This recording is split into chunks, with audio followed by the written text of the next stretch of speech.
Attention! We're back, bigger and stronger than ever.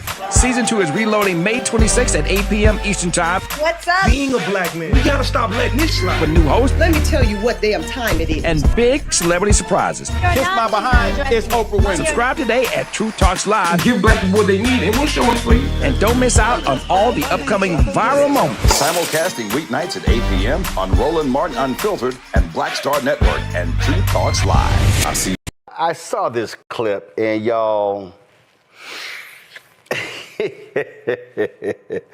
I find it to be utterly laughable. So this is that idiot Scott Jennings on CNN, and I want you to hear when the issue of poverty comes up.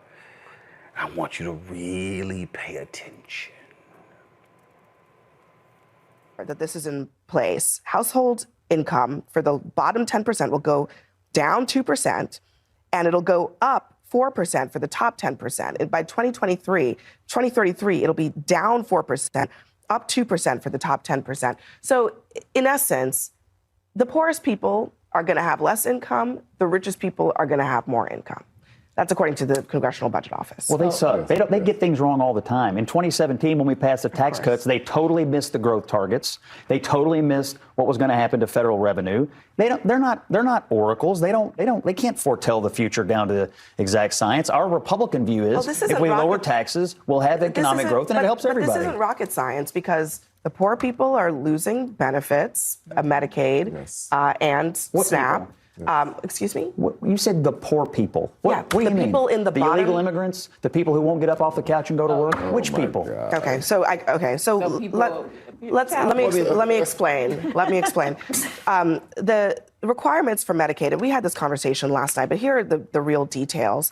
There are already requirements for people on Medicaid to work. This changes those requirements, so it increases them. So some people will have to requalify. They won't be able to do that, and they won't have coverage.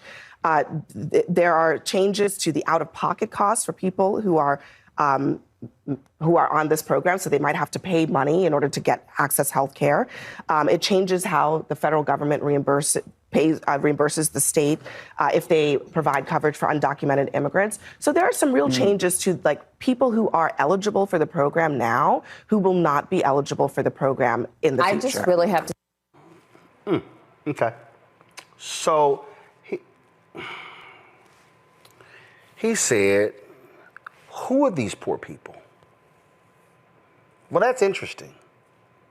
That Scott Jennings would say, who are these poor people? Y'all do know that Scott Jennings is considering a run for the United States Senate from Kentucky, right? Scott Jennings is a native of Kentucky, right? Are y'all aware that Scott Jennings was born in Dawson Springs, Kentucky? Antoine, go to my iPad. This is what I just pulled up. In Dawson Springs, Kentucky, the poverty rate is 26.9%. This is significantly higher than the national average of 12.4%. In fact, the Kentucky poverty rate is 16.1%. So, Scott, when you say, who are these poor people? It's your broke ass people. It's the broke-ass white folks in your state. Kentucky is one of the brokest, poorest, most illiterate states in the union. Awful education, awful health care, high poverty. See, y'all, this is what these white conservatives do. Who are you talking about? Are you talking about the illegal immigrants? No. They talking about your cousins, Scott.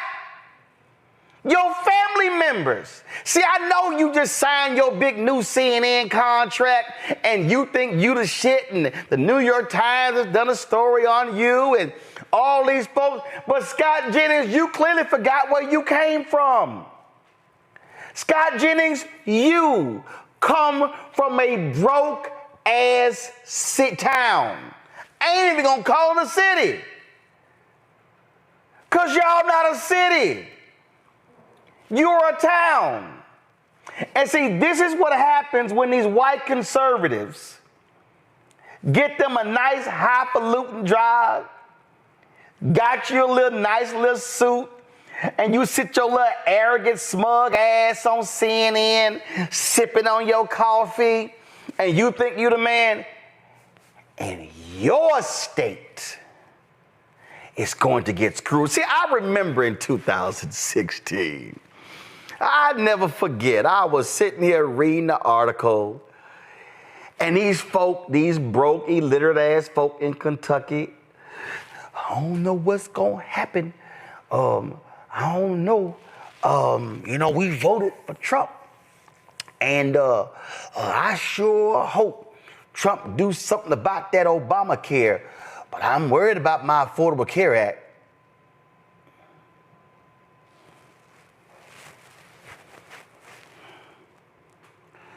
Them clueless ass folks didn't even realize that they were voting against their own interests. See, y'all, this is what trips me out. I get a kick out of when I do these shows with these white conservatives. Like Patrick Bet-David, hell, he ain't even no white conservative. His ass came from Iran or Armenia, one of them damn countries, and he gonna try to tell me why I move back to the neighborhood. Why don't you move your ass back to your country? You ain't from here. So, they love talking about y'all black folks. Y'all keep voting Democrat. And what have y'all gotten for it? And then they run these handkerchief heads out here like Candace Owens and Brandon Tatum. And they all come out here. Y'all ain't got nothing. Then you got that crazy ass fool out of Chicago, the fitness woman. Oh, this is what the Democrats, and what do y'all got? And what do y'all got? All right, y'all notice. They don't never ask white folks that question. The national media, they don't never ask white people in Mississippi and Alabama and Arkansas and Georgia and North Carolina and South Carolina and Tennessee and West Virginia and Kentucky and on and on. They never ask them, why do y'all broke, illiterate, uninsured white people, why do y'all keep voting against your own interest? What has the Republican Party given you? I know what they gave y'all is what Howard Dean said in 2004. God gave guns. Y'all love y'all guns. Y'all hate the gays. And y'all so-called love you some God. Except when it comes to feeding the poor, clothing the naked, and providing shelter to the homeless. See, I get a kick out of seeing these folk in West Virginia. I get a kick out of seeing the folk in my home state of Texas talking about how they love them some Donald Trump, and they wearing they MAGA hats proudly, and they flying they Trump flag, and oh my God, Trump gonna change this country, and your broke ass about to lose your Medicaid. They've talked about how many hospitals are going to be impacted. Some 72 to 100 rural hospitals are not going to be able to pay their bills. But y'all thought y'all were doing something to the blacks. Oh, y'all thought y'all were doing something to them illegal immigrants. Oh, yeah. Oh, yeah. We going to go after them. Oh, yeah. We about to sit here. And we about to give so much money to the military that their budget is about to hit $1 trillion, and they never spent $1 trillion in American history on the budget. But oh, here it comes. But all y'all broke ass people in Dawson Springs, Kentucky, the home of Scott Jennings. Let's talk about them food banks not getting food. Let's talk about when your cough turns into bronchitis and your bronchitis turns into pneumonia. And then you're going to look up and they're trying to gut the Affordable Care Act. They're trying to gut Medicaid. Your hospital's going to shut down. Then what you going to do? I know what you're going to do in Dawson Springs, Kentucky. You're going to go home and you're going to wrap yourself in your Trump flag and you're going to try to figure out how to warm up. But guess what? Ain't no lining in it. It ain't fleece. It ain't going to help you. See, I can't wait. I would love to hear I would love to have Scott Jennings go back home. Matter of fact, CNN, why don't y'all send Scott Jennings on one of them silly little ass interview tours? You know, y'all love sending Van Jones out. Why don't y'all send Scott Jennings back to Dawson Springs? Why don't say, oh, hometown boy done gone national? Oh, we get to look up on TV and we get to look at our life, little Scott Jennings. It's right here from Dawson. I bet they got a sign, Dawson Springs, Kentucky, home of CNN Scott Jennings. And then you get to go ahead, he get to come back. Let's have Scott tell them what happened to the program that helped folk pay their energy bills that got gutted by Elon Musk Doge. I'd love for Scott to go back and talk about if there are any farmers out there, how they gonna be impacted by these tariffs. Antoine, go back to my iPad. Let me say it again, y'all. The poverty rate in Kentucky is 16.1%. But in Scott Jennings' hometown of Dawson Springs, Kentucky, the poverty rate is 26.9%. National rate is just 12. So the poverty rate is more than double that in Dawson Springs. Here's some more information right here. Comparison to Kentucky, the poverty rate in Dawson Springs. Come on back to my iPad, let's go. The poverty rate in Dawson Springs is more than 1.5 times the rate in Kentucky. Who's the largest demographic living in poverty in Scott Jennings, Dawson Springs? Females, 55 to 64. Followed by females, 35 to 44. Then females, 75 plus. Because see, Scott, he 47, y'all, so maybe he don't care because that ain't even in the, so he's like, oh yeah, we good. So the 45 to 54 people, they good. See what happens? See what happens when you go to the data? See, I really wish somebody on that panel last night was a little quick with the iPad. So I've been letting y'all know what would have happened. If Roe was on there and he said that bullshit, I would have looked up, boom, Scott Jennings, hometown, Dawson Springs, boom, poverty rate. Scott, they talking about your broke ass town. We played the clip of the Congresswoman reciting how many people in each congressional district were going to lose Medicaid. But y'all, they don't care. See, this is why Bishop William Barber in the Poor People's Campaign, why they are trying to ignite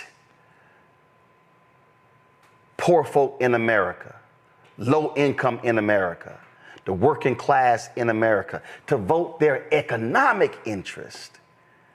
Because I don't care if you are white in Dawson Springs, Kentucky. I don't care if you are black in Albany, Georgia. I don't care if you are black in Rocky Mount, North Carolina. If you look at the poverty stats, they ain't doing your bidding there. Hell, Donald Trump just sat here and told his own girl, Sarah Huckabee, man, they ain't helping your ass with no tornadoes in Arkansas. St. Louis flattened because of tornadoes last week. Republican governor, 2 Republican U.S. senators, Josh Hawley punk ass, the same one trashing FEMA relief for other states, begging for help in Missouri. And Donald Trump, I'm sorry, my orange ass is going to Mar-a-Lago where I'm hosting a dinner for 200 people who I'm not releasing their names, who have given money to my coin. I don't give a damn about you peons. Matter of fact, the phrase, let them eat cake, shit. Donald Trump ain't even giving them a cupcake, a honey bun, a Twinkie. He don't give a damn about y'all. But the power of whiteness is what we're witnessing right now. So if the Senate passes this bill, all the rich folk are gonna be sitting here saying, oh yes, Donald, you the man, you done hooked us up. And all you broke ass people, like the folk in Dawson Springs, Kentucky, I sure hope y'all have a word or two for your favorite son, Scott Jennings, who done gone to the big time. He running in high cotton. Oh yeah, he ain't in the coal mines. He all dressed up and cute, and he doing meetings in the Oval Office and taking pictures, and Trump has endorsed his book. And your broke ass is gonna be homeless, foodless, fatherless, healthcare-less, hospital-less. I can throw any less on the end. That's what y'all gonna be in Dawson Springs and the whole state of Kentucky. Reese, going right ahead. Well, you broke it down. But you know, white people have the best PR, honey, because for some reason, people don't realize that a good number of white people are actually poor, okay? This is not something that is only the so-called legals or whatever kind of bullshit. Also, middle-aged white people are seeing their mortality rates go up because of things like drug abuse, because of different economic factors. And this administration ain't got shit for y'all. See, the thing about it is they want to protect whiteness, not necessarily white people. The individuals, they can come and go. It don't matter. You can switch these white Afrikaners out with the Appalachian whites. It don't make no difference to them.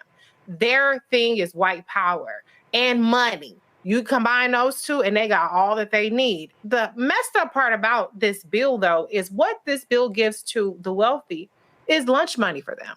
This isn't, I mean, it's more than lunch money for the rest of us, but for them, this is peanuts. This is in the noise. It would be an accounting error in their lives. And yet trillions of dollars are going to give those people who don't need a tax cuts, and the people who actually do need to continue.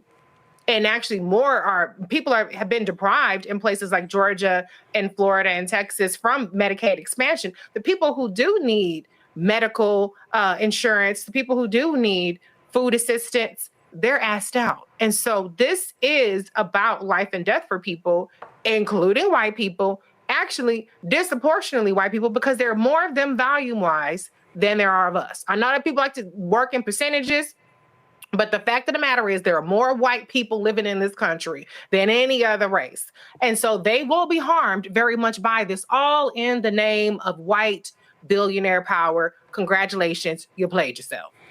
Oh, absolutely. Again, Nola, the thing that cracks me up is when these folk, they always got something to say about black people. You haven't gotten this, you haven't gotten this. Going back to my iPad, look at this here.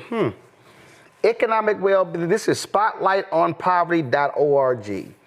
Economic well-being in Kentucky, extreme poverty, 11% of the state. Food insecurity, 14.4%. Minimum wage, $7.25. Percent of individuals who are uninsured, 6.4%. Percent of jobs at a low wage, 24.3%. Percent of working families under 200% of the poverty line, 34.7%. Poverty rate, 16.3%. Unemployment rate is 4.3%. And you sit here and look at Home foreclosure rate, 1.12%. Then you let percent of renters, 33%.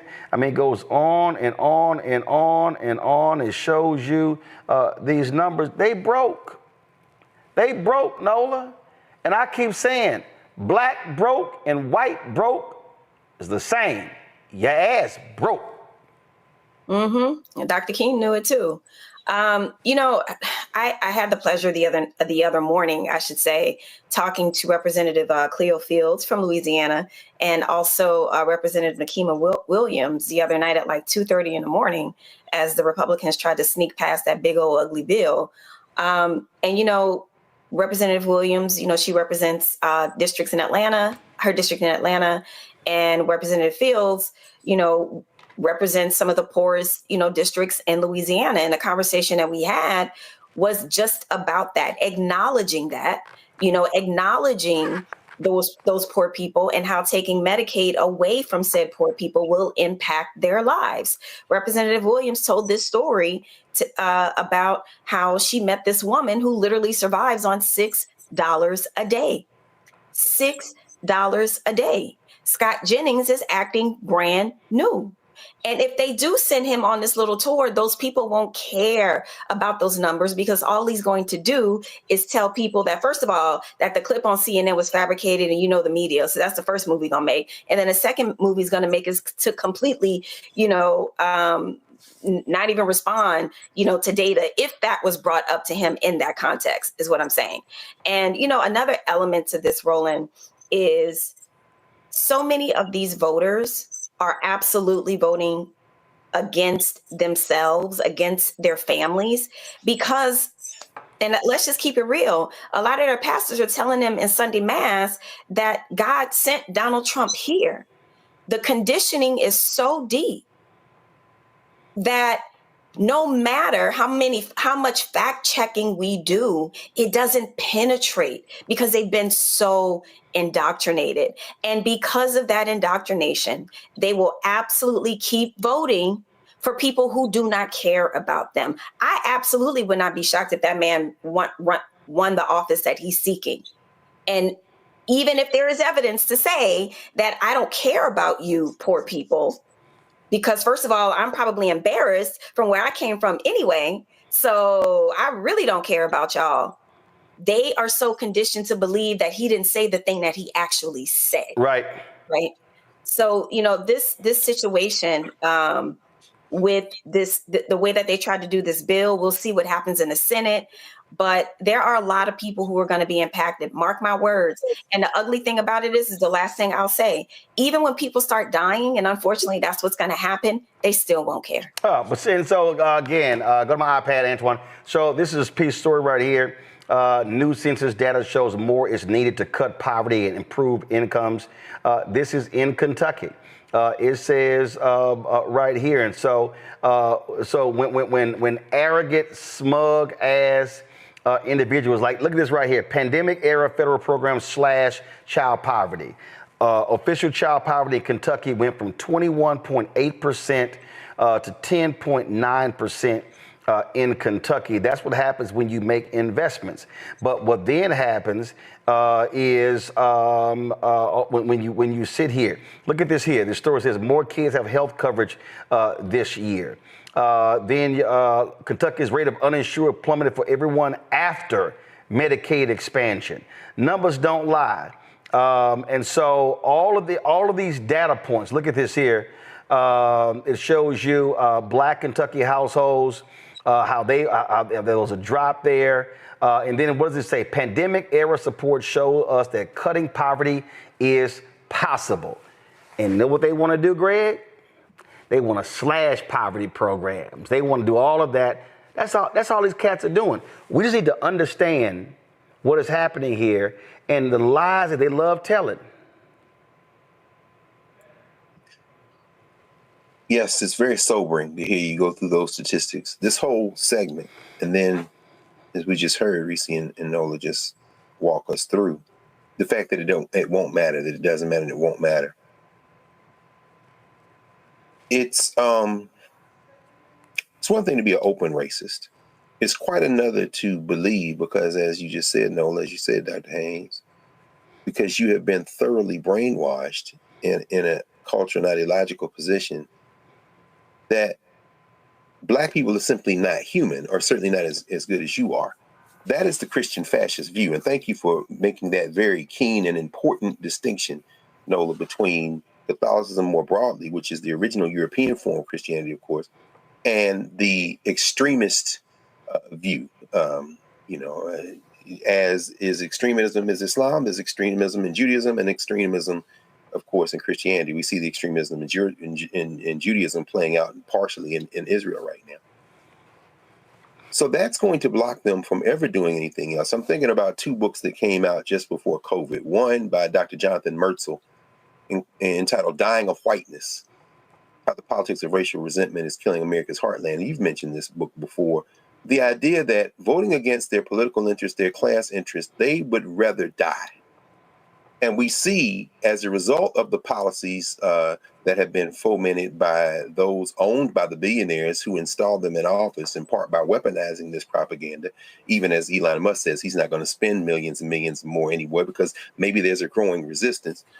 We see that because of those policy cuts, because of the cuts in schools and social services and resistance to the Affordable Care Act and expanding Medicaid, well, you see the increasing deaths among white people from gun violence, those falling life expectancies you mentioned, and the rising dropout rates and so many other things. They are literally, and this is a medical doctor, Dr. Metzel, he says they're dying of whiteness. Now, contrast that with Black Fatigue, Mary Frances Winter's book, which came out a few months later. Black Fatigue, how racism erodes the mind, body, and spirit. We are tired of trying to appeal to people based on our common humanity when they are looking at us like, it's not that I hate you, Black girl. It's not that I hate you, Black boy. It's just that you're a different species. And I look at you the way I might look at my pet, sometimes with sympathy, sometimes with celebration if you're my favorite rapper or basketball player, but always as something just a little different than I am. Those would be the liberal Afrikaners in South Africa. In fact, when Ramaphosa brought his cabinet there, he had some Afrikaners with him. I look at Ernie Els, the Big Easy, the golfer who tried to plead to his common whiteness with Donald Trump yesterday in the Oval Office. And I wonder, does Ernie Els look at Cyril Ramaphosa as being his equal? Or does he just say, I tolerate you and you're a nice species, but you're a little bit different than me? I would almost trend toward the latter. And this is where we're going with this. If you can't stop these maniacs from voting against their interests when they will simply say to you, I would rather be white and dead than human and alive, then Black Fatigue, it seems to me, and maybe even to Mary Frances Winters in her book suggests that we need to find who we can organize with, which is what Reverend Barber has been doing. We need to appeal to those who do have open ears. And the Scott Jenningses of the world, and the Junior Varsity Vances of the world, and the Tim Scotts of the world, and the 8 Negroes who voted for, Lord have mercy, the funniest thing about that I saw on social media about the new and then the so-called president of Florida A&M, I can't repeat here. Let's just say that somebody tweeted that blank sits on the highest of 7 hills, and you can kind of infer the rest in terms of drug abuse and what might be inferred from that. But the point is that those people all share one thing in common. It isn't race. It is a fealty to toady and kowtow and kiss ass and do whatever they can not to return to that coal mine, not to return to that cotton field, not to return to that job that they think is beneath them. And they will do anything to foment that. Let's start wasting our breath with Scott Jennings. If him and his constituents want to die of whiteness, so be it. We have Black Fatigue now, which means that should instill in us a determination to find those people who will build in our common humanity. And when we install policies that will help everybody, them hillbillies will be saying the N-word, but they'll do it with a new set of teeth, and we won't care one way or the other. Hello, I'm Isaac Hayes III, founder and CEO of Fanbase. Listen to what I'm about to tell you. The window to invest in Fanbase is closing. We've raised over $10.6 million of our $17 million goal. That means there's room for less than 6,370 people to invest in Fanbase for the average amount. The minimum to invest in Fanbase right now is $399. That makes you an owner in Fanbase today. Go to startengine.com/fanbase to invest. Why? Because current social apps have taken advantage of users for far too long, with content suppression, shadow banning, harmful racist content, and no real tools for monetization and equity. Fanbase has over 1.4 million users and counting, allowing anyone to reach all their following and monetize their content from day one. Social media is the new TV, and whoever owns the apps that distribute that content have the opportunity to own potential billion-dollar companies. While big platforms with uncertain futures are failing to serve their users, Fanbase is stepping up to fill the gap. Don't wait until it's too late. Invest now, invest for yourself and your future. Go to startengine.com/fanbase and own the next generation of social media.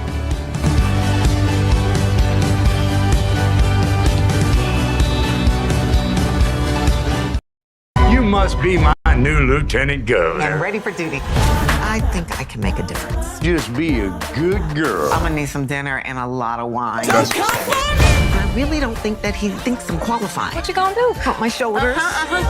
When you want something and you earn something, you fight for it. Kids, do you know who this is? Mary J. Blige. I didn't know we was about to be attacked by all of Nick Cannon's kids at once. Folks, the president of South Africa, Cyril Ramaphosa, is in the United States for 3 days of high-stakes meetings with the twice-impeached, criminally convicted felon-in-chief, Donald Trump. Now, it's been lots of tensions between the United States and South Africa. Now, from South Africa's side, it's all been the United States, accusing them of racism, accusing them of genocide. Donald Trump taking the side of white Afrikaner farmers there in South Africa, lying about farmers being killed over land, just lies, lies, lies. You've had Secretary of State Marco Rubio attacking the South African United States ambassador, refusing to allow him to be in the country.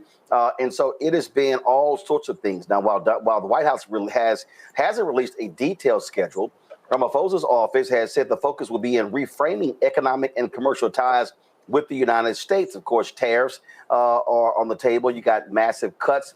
Donald Trump has ordered in resources to South Africa. And so all these things are happening. Johanna LeBlanc is a partner at Adomi Advisory Group. She joins us right now. Johanna, glad to have you here. And this is, I mean, look, from the South African president's standpoint, he needs the United States, but also what he can't do, though, is give the impression that he is capitulating to this lying thug, Donald Trump. I think the meeting between the president of South Africa and President Donald Trump is one that is needed. And I think that it shouldn't just be a photo op. It should be an opportunity to discuss commercial related matters. Because I don't think President Ramaphosa should even waste his time to even discuss the issue around the Afrikaners who are granted refugee status into the United States, because I think that the U.S. has its position, and certainly President Ramaphosa has its position, and the international community also has its position, and it appears to be some level of discrepancy as to what's really happening on the ground and this administration's position as to what's happening in South Africa as it relates to white South Africaners. But I think instead, President Ramaphosa is in a great position of leverage. You're talking about a country that holds the keys to some of the world's most critical minerals that are needed in order to advance our world forward.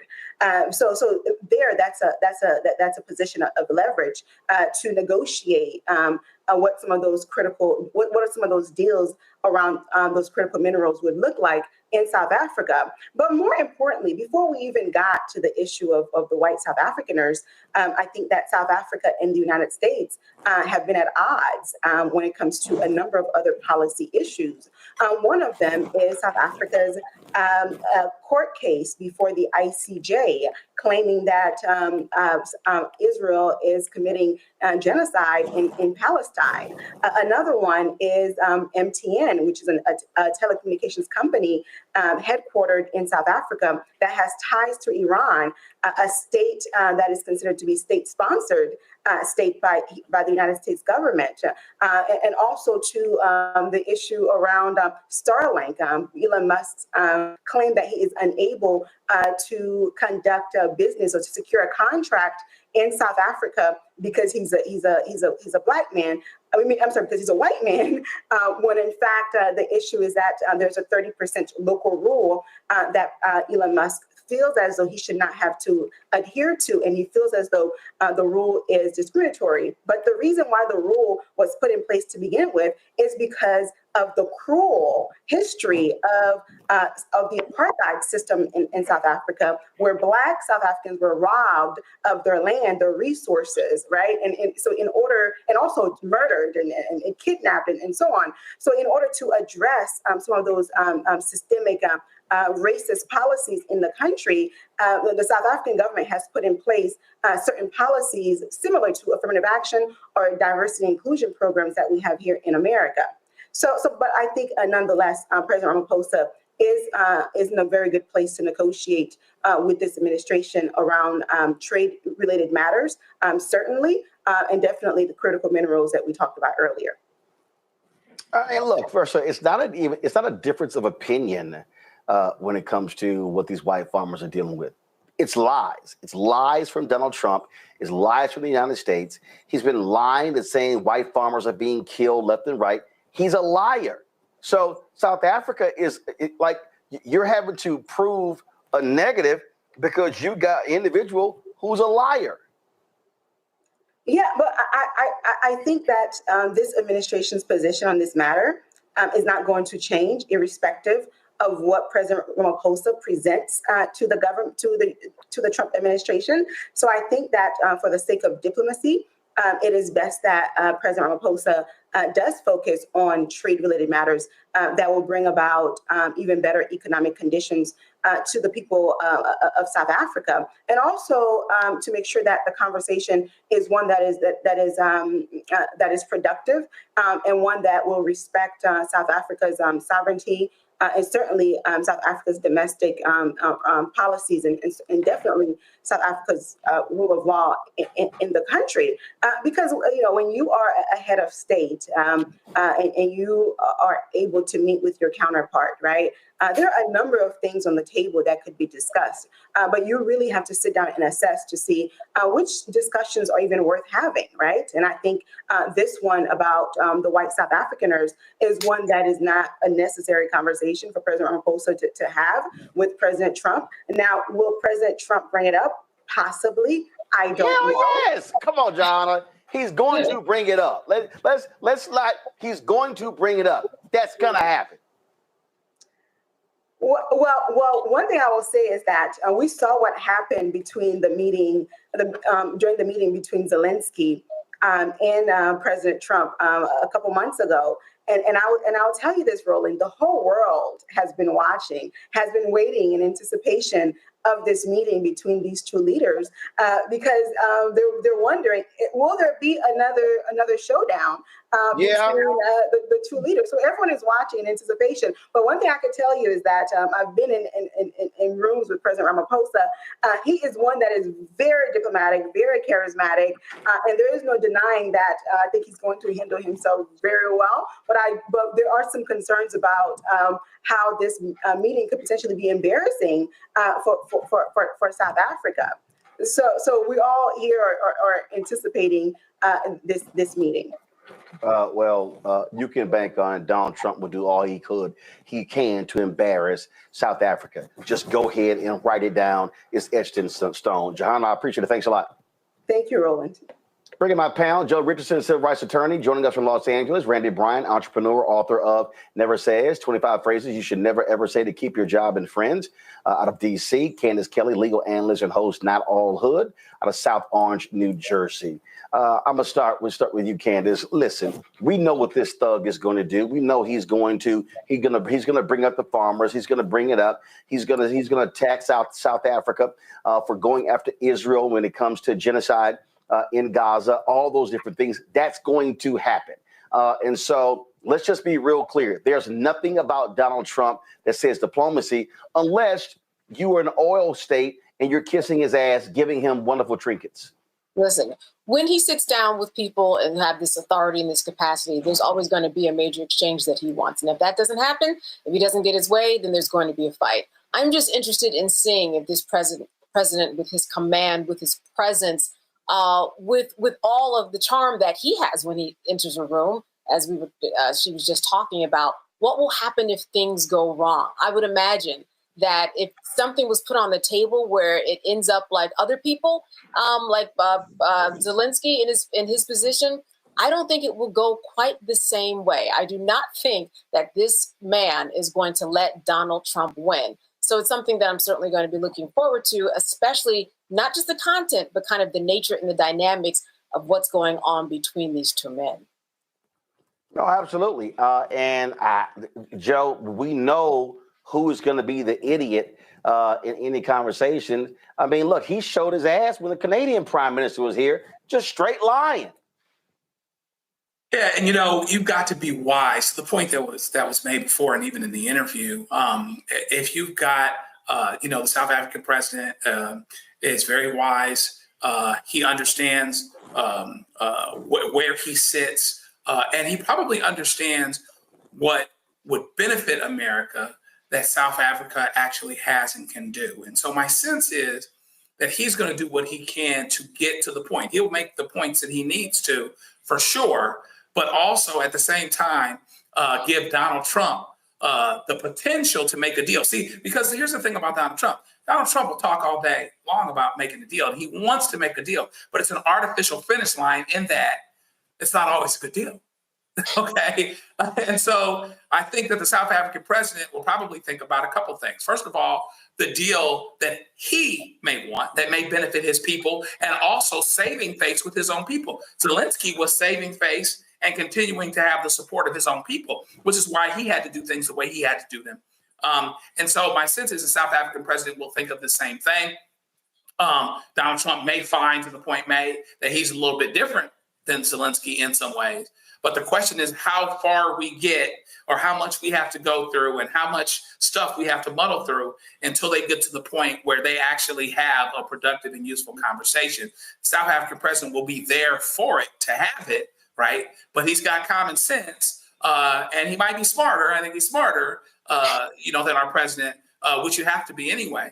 And so he, I'm certain, has a good idea what his goals are for him and his country, and he'll do what he needs to do to get there. Randy? And the South African president does know what his goals are, as Joe was saying, but he also now he's very aware of Trump's personality. He has seen how he's engaged with other world leaders. So I would think that he's coming in prepared for the dance that he will have to do with Trump.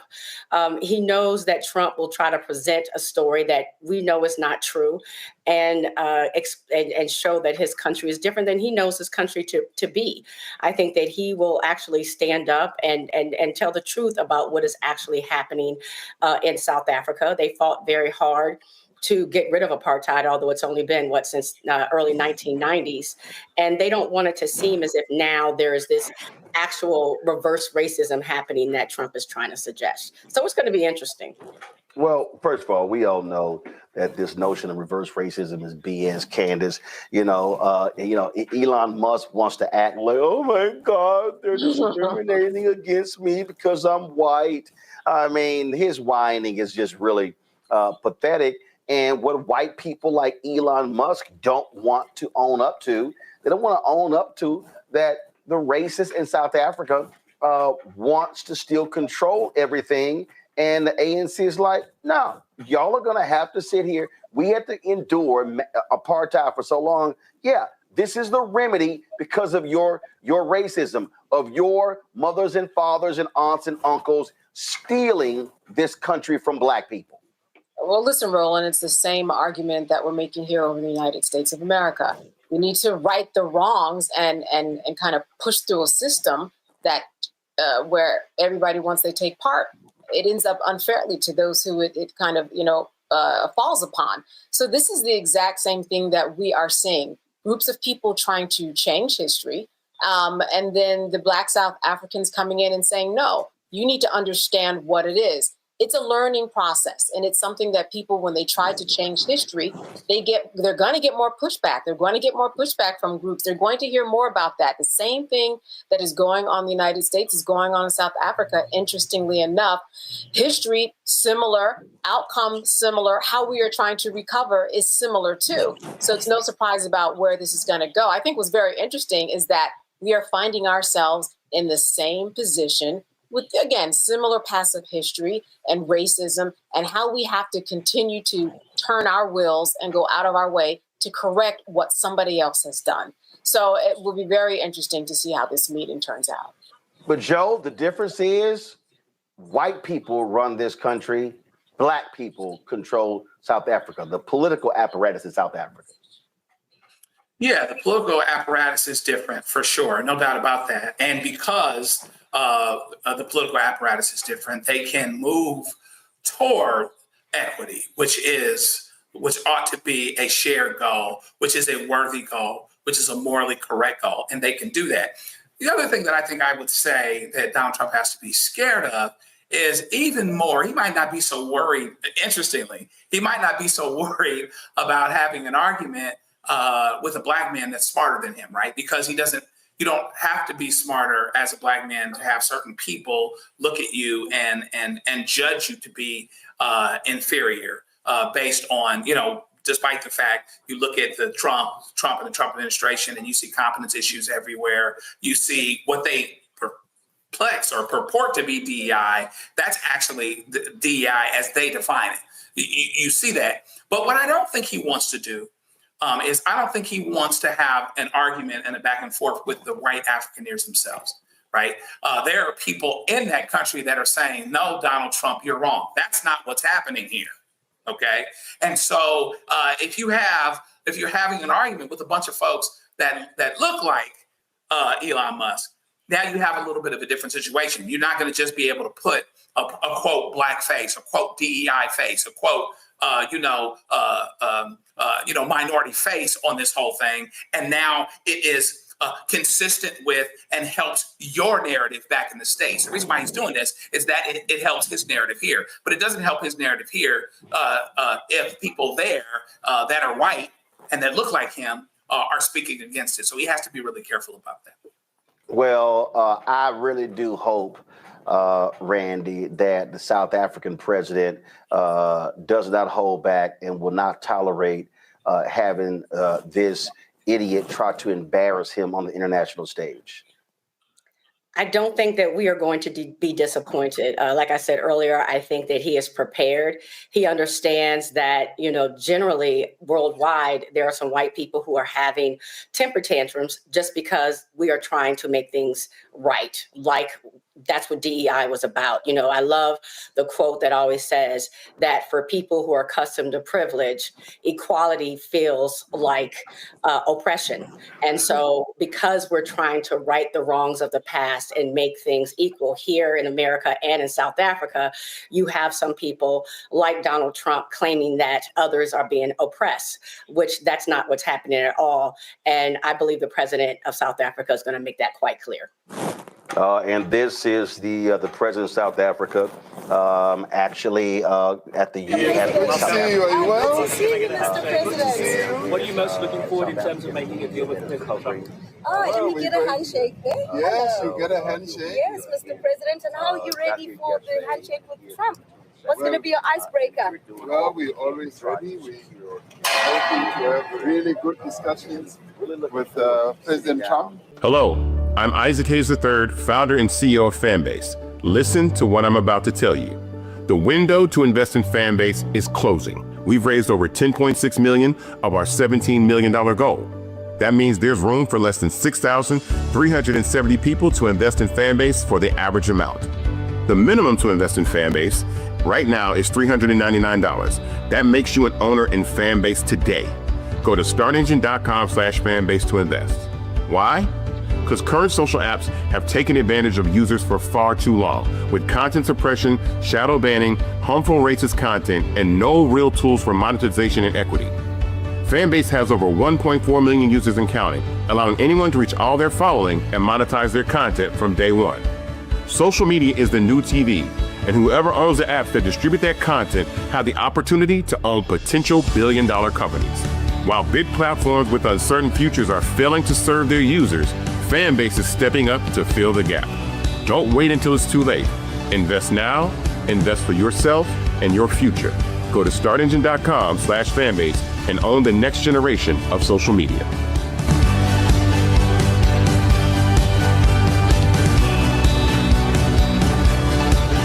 Attention! We're back, bigger and stronger than ever. Season 2 is reloading May 26th at 8 p.m. Eastern Time. What's up? Being a black man, we gotta stop letting this slide. With new hosts. Let me tell you what damn time it is. And big celebrity surprises. Kiss my behind. It's Oprah Winfrey. Subscribe today at Truth Talks Live. Give black people what they need, and we'll show them for you. And don't miss out on all the upcoming viral moments. Simulcasting weeknights at 8 p.m. on Roland Martin Unfiltered and Black Star Network and Truth Talks Live. I'll see you there. Well, they had a Judiciary Committee hearing, and Texas Congresswoman Jasmine Crockett had to school her GOP colleagues on the basics of the U.S. Constitution. She had to remind everyone the Fifth Amendment guarantees due process even for immigrants. Well, those remarks she made did not sink in. This is what happened when California Congressman Kevin Kiley decided he wanted clarification from the Congresswoman. Who accused me and my colleagues over here of ignoring the Constitution. And if that were true, that'd be a very serious matter. So I did want to just inquire as to what exactly the accusation is. So I'll happily yield to the gentlewoman from Texas if she'd like to respond. Do you believe that someone who has snuck into our country, entered the United States illegally, that the due process requirements for that individual are the same as they are for a U.S. citizen? I thought the question was for me, but it seems like the lawyers on this side or just my entire team knows the answer. Mr. Chairman?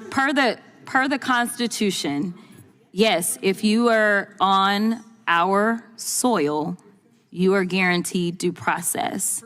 And the fact that there's even a question is why we are struggling right now. In addition to, an additional issue that I have is the executive order that was signed by the president that seemed to get rid of birthright citizenship, which also is laid out in the Constitution, which is why even the most conservative judges have ruled against. There is no one that has ruled that that was okay. Okay, thank you. You're welcome. So, thank you. That's simply untrue. The Supreme Court has made it very clear that due process is a context-dependent inquiry. And someone who is here illegally in this country facing deportation, the requirements of due process are specific to that context. So I just want to clarify, and I know that there's lawyers on that side. It's just like we have different standards in general. Like you have a higher standard when it comes to a criminal case versus a civil case, right? So it's preponderance is going to be the burden on a civil case, and then it's going to be higher as it relates to a criminal case, right? It's beyond a reasonable doubt. That is going to be the burden of proof. When the Supreme Court was making distinctions, the distinctions weren't necessarily between is this person a citizen or is this person not. It wasn't a matter of certain people are not allowed to have due process, but it's kind of like there's different ways to evaluate things. The amount of protections that you are going to have in any criminal case. If you think about those that are charged with murder, whether they are a citizen or not, guess what? The burden of proof is still going to be the same. The burden of proof is still going to be beyond a reasonable doubt. There was never a distinction that said somehow, dependent upon your status, you somehow lose your access to due process. And frankly, that is honestly the only thing that the Supreme Court has been consistent on, is that there are due process rights that are going to be afforded to everyone that is found within our jurisdiction in the United States. I have not seen a case where they have said, no, it's okay for someone not to have due process. That is why the plane that was about to leave Texas, they said stop the plane literally at 1 a.m. because there had not been due process for those that were currently being held in the administration's custody. And thank you so much. Thank you. I think I understand your position a little better now. I can't say I agree with everything you said, but I would just say perhaps be careful with throwing out accusations or ignoring the Constitution, without carefully considering those statements, because the demands of due process is not just something that is the same in every context. It's Mr. very Chairman, much I have so I yield back. a unanimous consent request. Gentlelady is recognized for unanimous consent. I'd like to submit for the record the Constitution of the United States Fifth Amendment explained, so that the gentleman can see exactly what is in the Constitution, where it says no person. No person shall be deprived of due process. I would just point out the Supreme Court, as the gentleman from California has said, has firmly, I'm quoting the Rehnquist from Justice Rehnquist, has firmly and repeatedly endorsed the proposition that Congress may make rules as to aliens that would be unacceptable if applied to citizens. But currently the Constitution says it's not the same process due American citizens. Mr. Chairman, it just says no person. The Fifth Amendment will be entered in front of the Judiciary Committee's record. Thank you so much. I just wanted to make sure everybody knows what the Fifth Amendment says. We will take Maybe we could introduce the 14th Amendment too, Mr. Chairman. Okay, that's fine too. Well, you can introduce the whole Constitution. God bless you.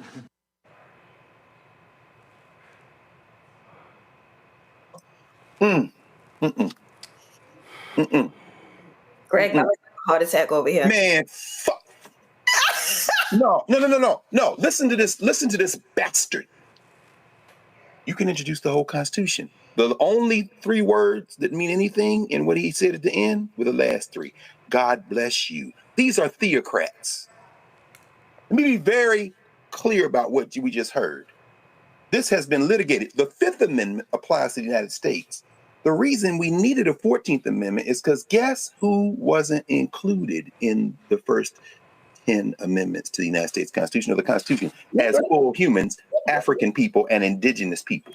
The 14th Amendment to the United States Constitution is when the concept of citizenship was codified. This is the point she was making.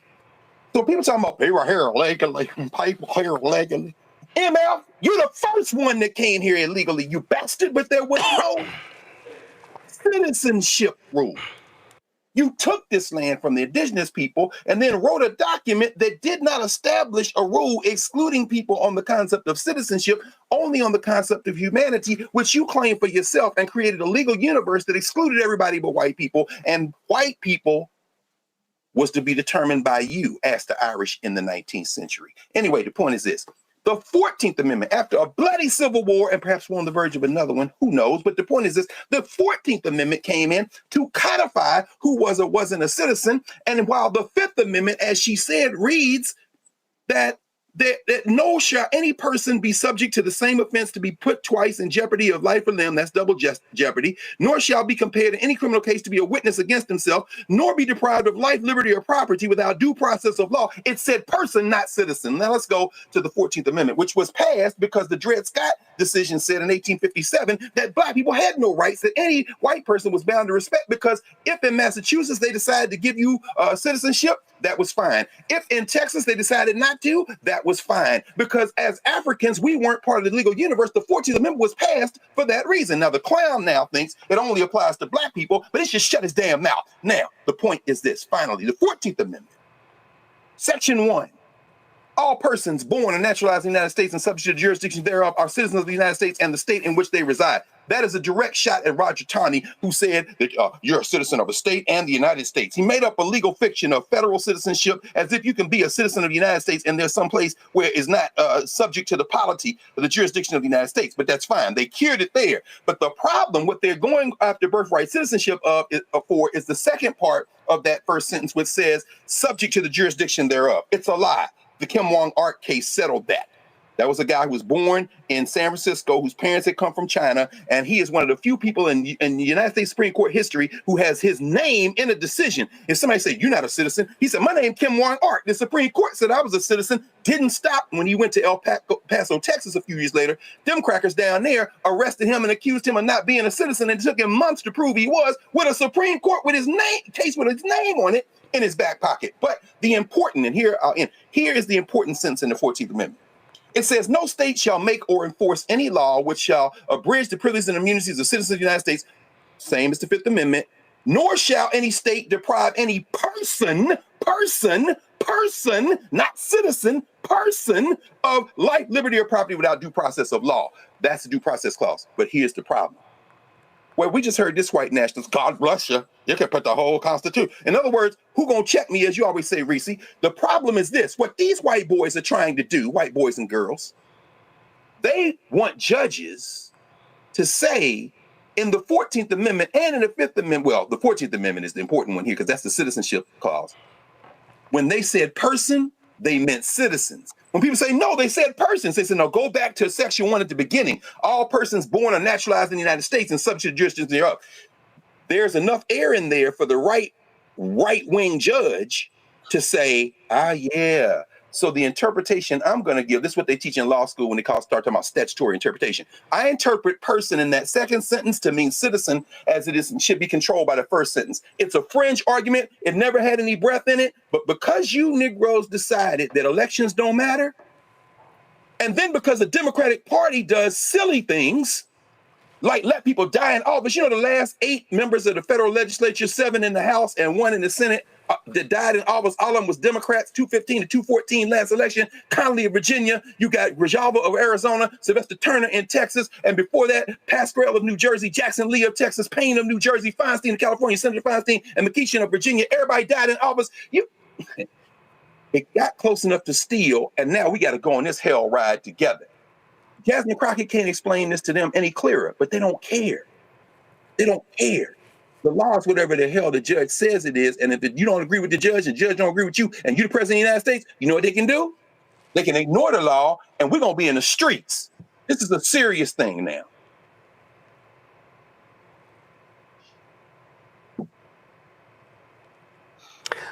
You okay, Greg? Reese and Nola, one of y'all want to follow that?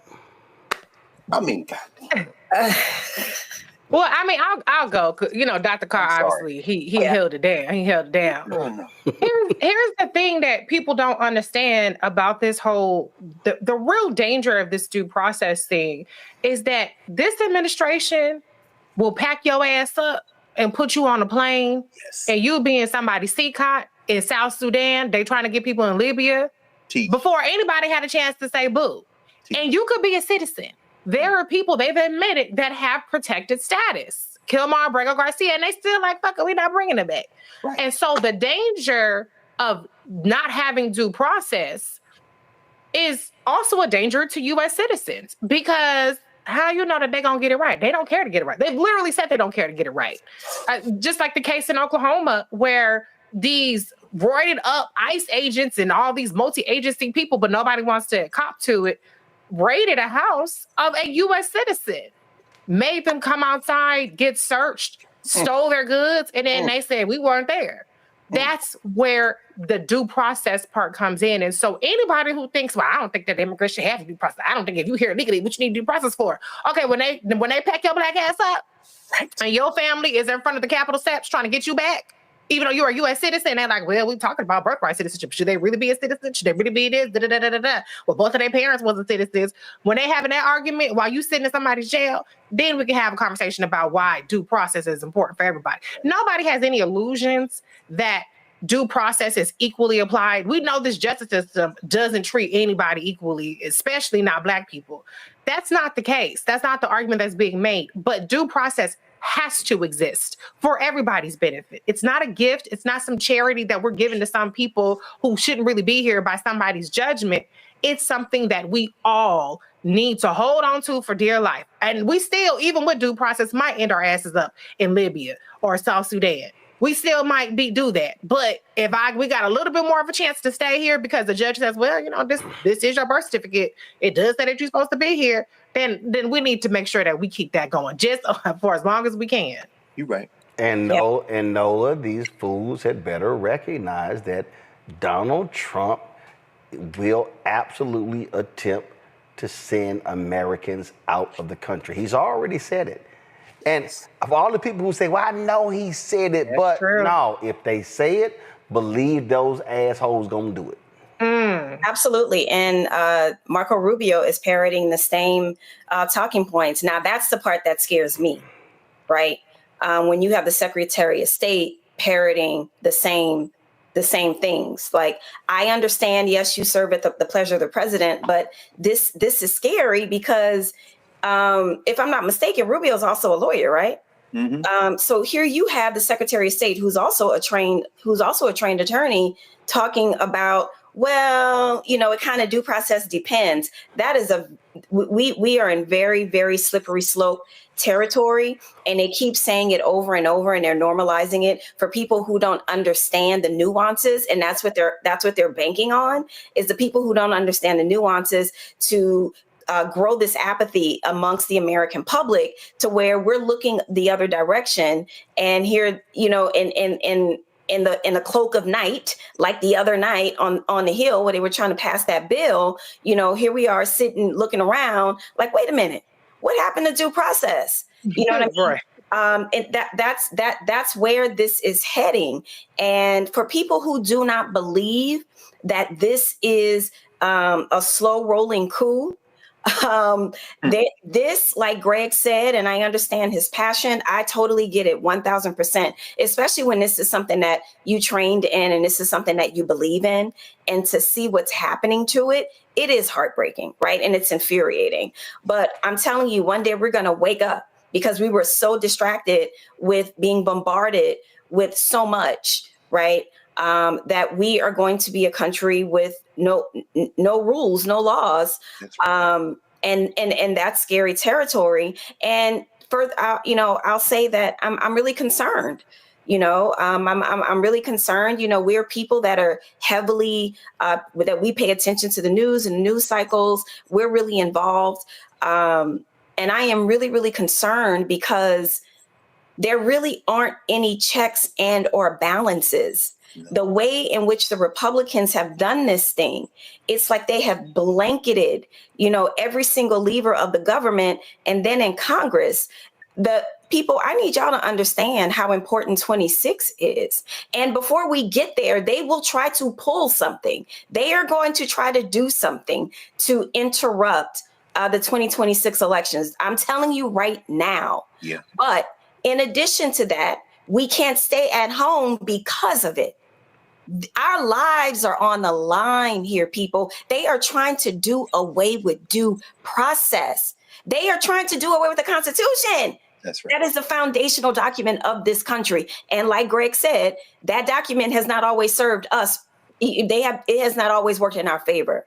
But the larger point is, it doesn't matter because we're talking about the nuts and bolts of what keeps this country together, what keeps this democracy together. Mm-hmm. And we are hanging off a cliff. Mm-hmm. And I need y'all to understand how important 2026 is, how important your local elections are every single Tuesday. Mm-hmm. Y'all have to be civically engaged. We are in trouble. Hello, I'm Isaac Hayes III, founder and CEO of Fanbase. Listen to what I'm about to tell you. The window to invest in Fanbase is closing. We've raised over $10.6 million of our $17 million goal. That means there's room for less than 6,370 people to invest in Fanbase for the average amount. The minimum to invest in Fanbase right now is $399. That makes you an owner in Fanbase today. Go to startengine.com/fanbase to invest. Why?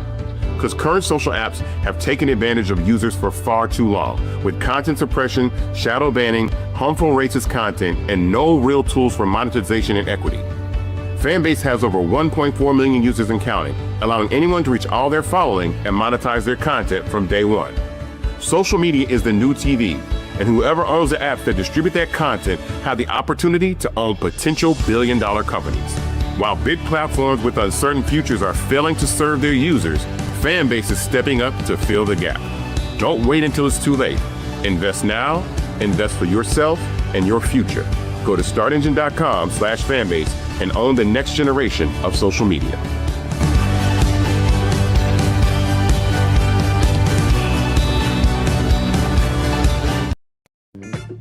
About these grifting folks in the Trump administration. That's not my opinion.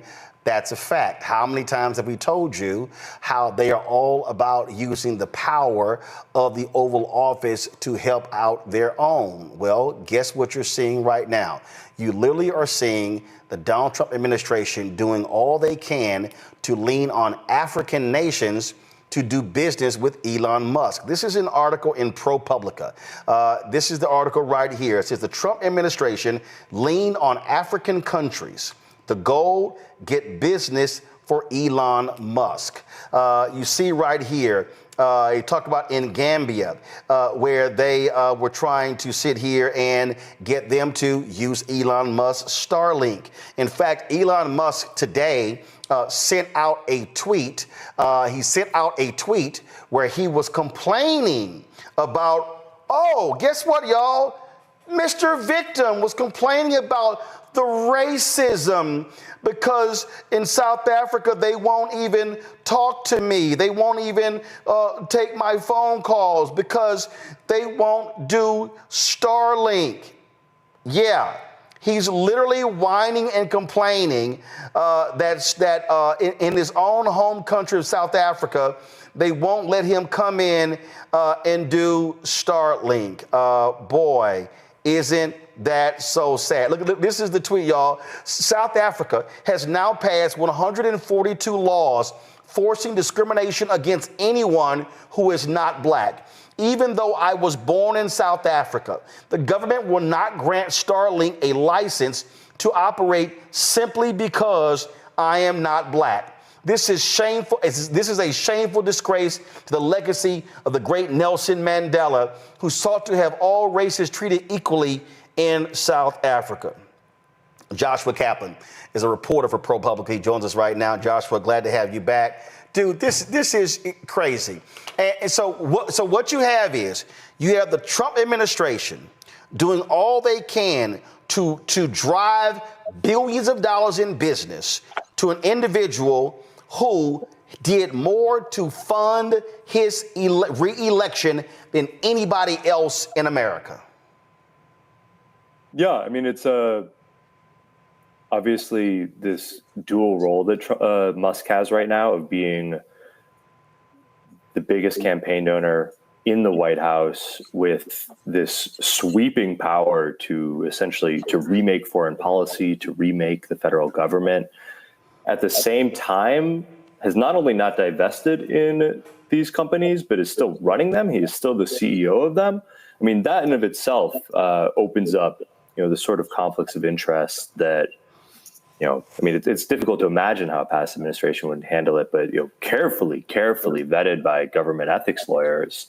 And now with what we've discovered has been happening in Africa with the State Department, and particularly in Gambia, I mean, it's really the starkest known example of the Trump administration using the incredible might of U.S. foreign policy apparatus to advance the business interests of Elon Musk.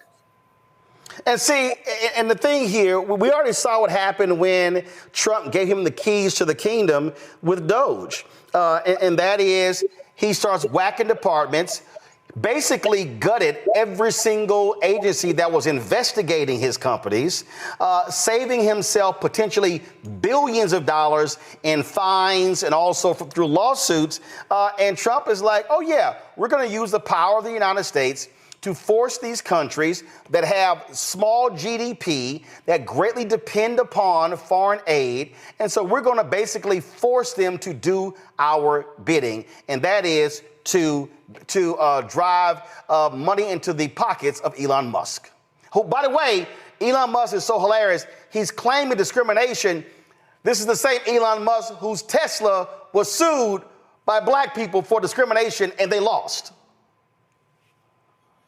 Yeah, I mean, and to flesh it out a little bit more. I mean, what we found is that since Inauguration Day, the State Department has made this global push to help Elon expand his business empire in the developing world, and particularly in Africa. And this is played out in several countries in the continent, but the harshest, the most extreme example that we know about, at least, is what we discovered in Gambia.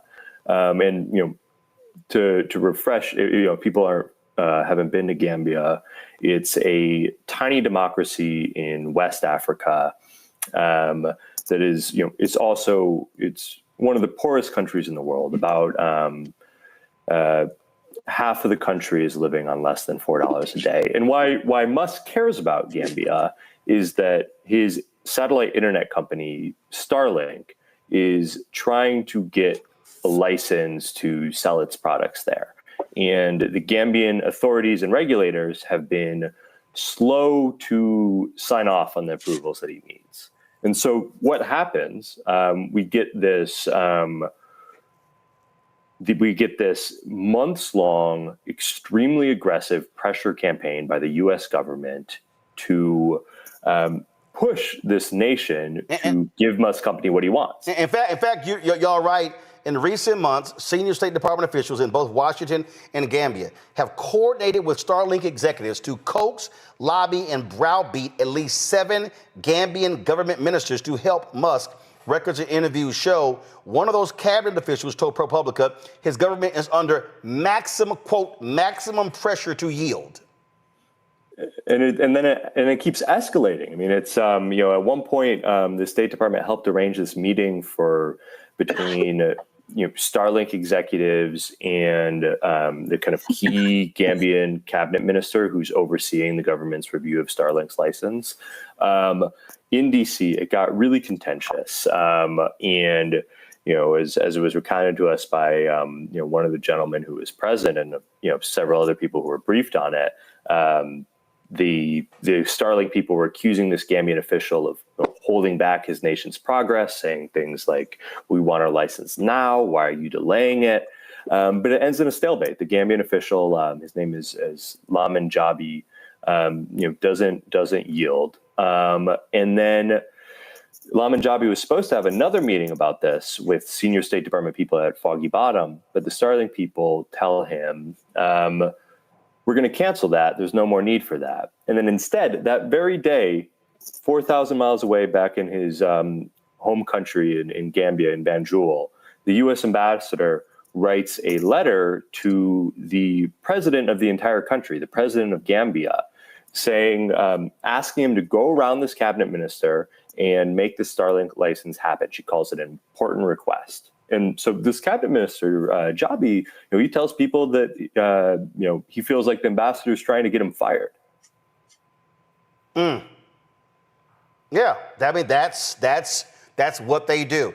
Questions from our panel for Joshua. Robert, you first.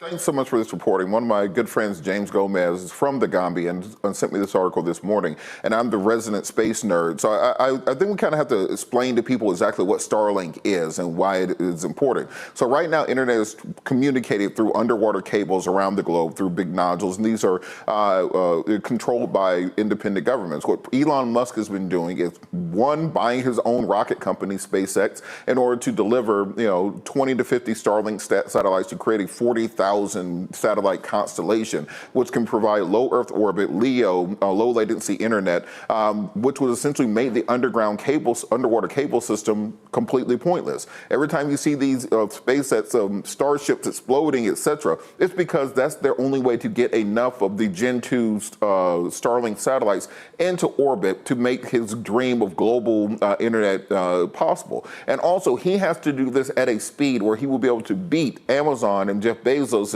Project Kuiper, which goes up on the Blue Origin. Also, the Chinese are working on their own version. Also, the Europeans are working on their own version. Starlink is simply the most mature of these efforts on the international basis.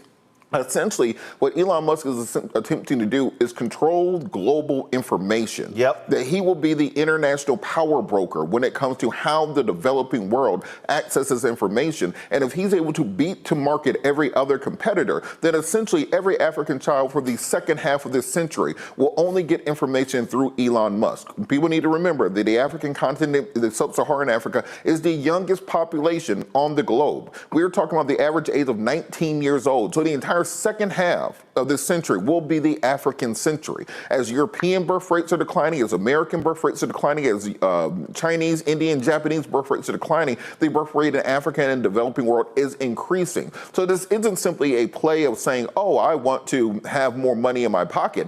He doesn't want to control the world going into the second half of this century. And when you have the assets of the United States government essentially at his control, being able to pressure through foreign aid, through the closing of the USAID offices, through diplomatic means to force his business interests onto these nations, we're looking at the Chinese Belt and Road Initiative, but controlled by a single individual. Could you talk a little bit about the danger of concentrating that sort of power in the hands of one private person who is not constrained by national boundaries, by national borders, by ethics laws, by any rules? He essentially has become the most powerful man on the planet Earth and now is seeking even more power.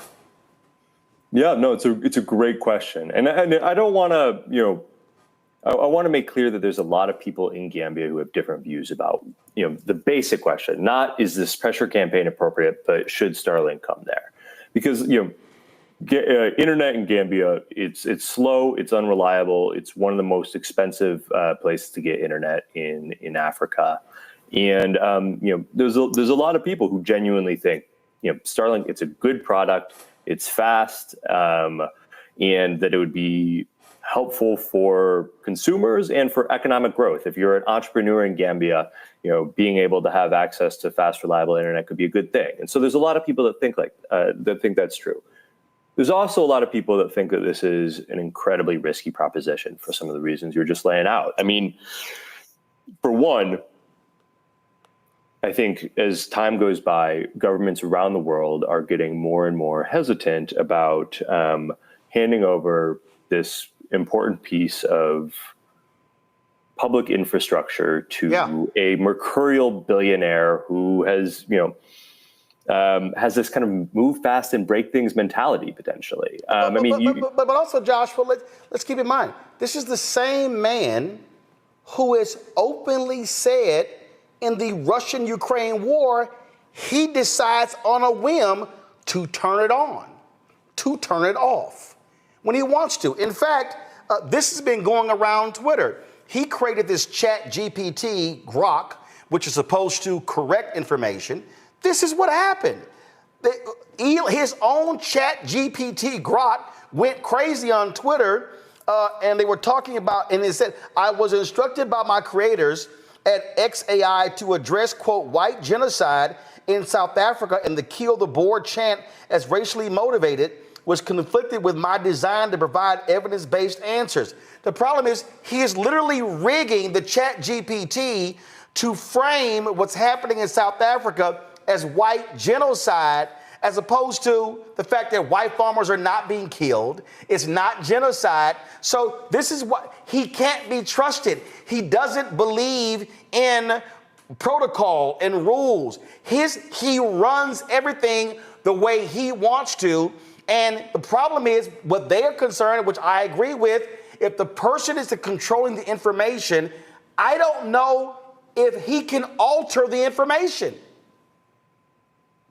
Yeah, you certainly hear people saying that. It's like, is this a national security threat? What is it, what does it mean for us to have someone who doesn't live here, doesn't have any physical offices here even necessarily, who can decide to cut things off if he wants? I mean, there's a tweet Elon said about this once that has gotten a lot of attention from his critics in Gambia, where he was talking about foreign regulators' ability to police his company, and he said, I'm quoting here, they can shake their fist at the sky. And so he's, he has sometimes flouted how difficult it is for governments around the world to hold him accountable. I mean, he's done some version of that in the U.S. even before Trump returned to the White House. He has been fighting with U.S. government regulators, and they have a lot more power over him than a government in France or Gambia or Bangladesh does. The other piece of this, though, that's important. It's not just that they're worried about in places like Gambia, places like Lesotho. In Gambia, the internet sector is a really important to the economy. The local internet companies. Gambia's the tax revenue of the country, at least 20% of it comes from internet and phone companies. And if in a Silicon Valley fashion, Musk undercut their prices, killed off the competition, and then jacked his prices up, the authorities might have almost no power to kind of manage the fallout for the entire economy. That's what a lot of people are worried about here. In Nigeria, that happens. Something like that. Gambia's GDP. Yeah, absolutely. In Nigeria last year, Musk had started with kind of low prices. That was the first African country that Starlink debuted in back in early 2023. And then last year suddenly sent out an email that they were going to double the prices. This led to this big fight with Nigerian regulators. And Nigeria is almost as many people. It's a very powerful country economically, politically, and they had this big standoff with him about it. But that's something that got noticed by government officials all over the continent. Like, oh, like these like low prices that are being promised to us, they might not last. Here's before I go to Reese, this is a tweet the president of Namibia sent out. This was on September 24th, where there was a meeting at the UN between Namibia and Elon Musk to talk about investments in the technology sector in that country. Reese, go ahead. I'm wondering about what kind of feedback or concerns this has sparked in the U.S. in terms of government officials, in terms of Congress. Is anybody paying attention on our side about the corruption that this entails? Yeah, I mean, we talked to, in terms of the fallout from the story, I know it's gotten, some senators have talked about it. Mark Warner has been focused on, he's been starting to look into this issue. I just from reading the public record on this.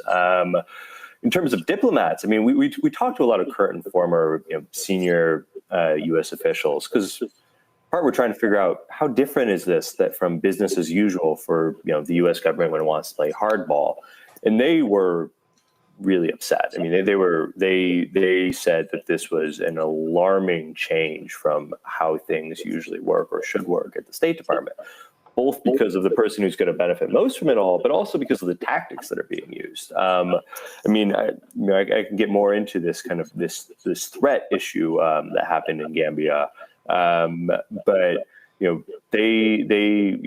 diplomats told us that former ambassadors said they tried to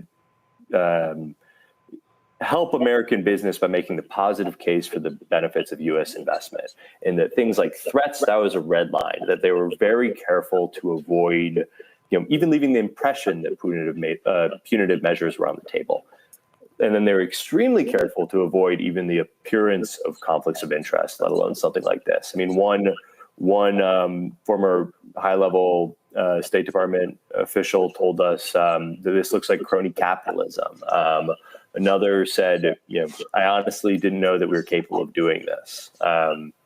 So, I mean, I think there's certainly concern inside the department about it. There's not been anyone currently there who's speaking out publicly about this for understandable reasons. Greg? Thank you, Roland, and thanks for this work. I want to focus in, as Robert kind of laid a beautiful kind of global picture for us. And as a person of African descent, my commitment is to our people, the African people, and to humanity generally. So the nation state really isn't a priority for me. I'm glad you mentioned Nigeria, given the fact that the Nigerian government and the military in particular has said that they are not going to get in line with Starlink, which I think it was January 23. I think that Starlink started doing business in Nigeria. It's not huge there, but it's growing, and the government there's like, Starlink.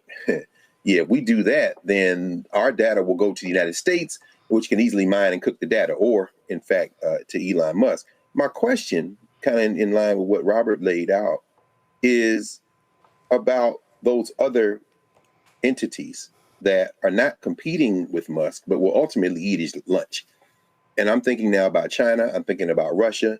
We know President Barrow of the Gambia, which incidentally, of course, is where Kunta Kinte came from. It's a very interesting book, The World in a Very Small Place in Africa, that uses the Gambia to talk about globalization. And it shouldn't be lost on us that a lot of our people came out of the mouth of that Gambia River here in the United States. But the president of Gambia was in China, of course, for the Africa-China Economic Cooperation Forum last fall. What do you think about China, Russia, serving as not only counterweights, but ultimately entities, because they're state-backed, that can either check Starlink, subsume Starlink, or, as in the case of China with its electric vehicles, BYD and such, ultimately maybe even marginalize Musk's attempt to kind of become some kind of bizarro Tony Stark and run the world, and render him, if not neutral, in other words, if not neutralize him, certainly put him in a place where he can't pull off these fever dreams that he has? It's an interesting question. I mean, my biggest worry at this point is not, kind of, if we ultimately are talking about potentially a place where several superpowers are competing aggressively for resources in Africa, I mean, I think that's a picture that ends poorly. The Russians, look at what the Wagner group has done in places like Mali, Central African Republic. I mean, it's really, it's an ugly picture. The Russian footprint on the continent. And I mean, if I would, certainly, I don't feel like I'm in a position to advise someone like a President Barrow about how to navigate this dynamic. But it certainly is the case that you have a lot of diplomats who want the U.S. to, people who want the U.S. to maintain warm relationships and across Africa, who are worried that this sort of behavior is going to harm the U.S.'s image. I mean, you look at the Gambia. The Gambia has been a real partner of the U.S. and United Nations votes when it comes to things like Ukraine. They've been very friendly to the United States of America, and certainly things like this aren't necessarily going to help America's image on the global stage. It's interesting because this is really, it's a race for it's a race to get as much market share as possible as quickly as possible, because this is a really new technology, and especially in rural areas, in continents where there's not the kind of broadband infrastructure that exists in much of the U.S. There's massive quantities of money on the table. I mean, Starlink is valued at the astronomical valuation it has right now, not because it's making a ton of money right this second, but because investors have this hope that it's going to catch like wildfire over the world stage. And it's interesting that that's not only how Starlink is thinking about this, but you look at internal State Department cables. That's now how U.S. government officials are talking about their goals for the company. They want to help them beat the competition, particularly from the Chinese and these other foreign startups. And so you have State Department documents from last month that we got a hold of that say, one, have senior diplomats saying they want to give Starlink a first mover advantage in the country that they're based in. And two, that the next 18 months for Starlink are critical. They got to get these licenses now because they need to get there ahead of the competition. And that's, I think, part of why you're seeing such intense efforts bearing down on these democratic nations in Africa. Absolutely.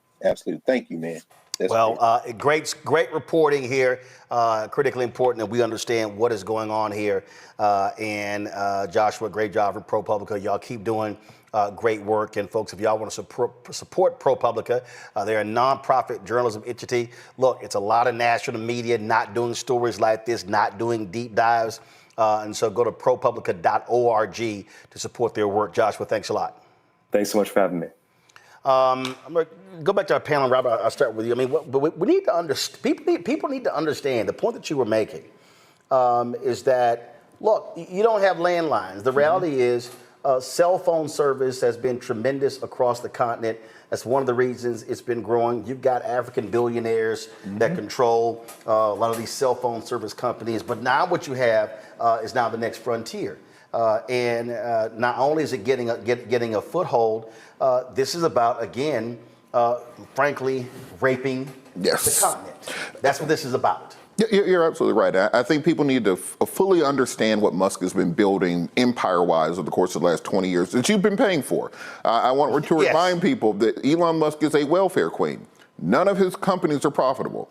Tesla's not profitable. Starlink isn't profitable. Boring Company is profitable. Neuralink isn't profitable. The reason he's rich right now is because over the course of the last 20 years, he's gotten $36 billion in U.S. government contracts. And hold up, the only reason he made money last year with Tesla is because of the government contracts, because he would lost money in the last quarter with Tesla. Exactly. And so when we're talking about him being the world's greatest welfare queen, essentially, what he's attempting to do is these companies are not independent of each other. The reason you buy Twitter at a loss is so that you can control information. And we saw that the last election was won through his control of the information stream. The reason you buy SpaceX is so that you can deliver your satellites into outer space in order to control the information stream. The reason you buy Starlink is so that you can control the internet, so that can control the information stream on your social media apps. And what happens when Elon Musk can effectively control the information stream for the entirety of the global community?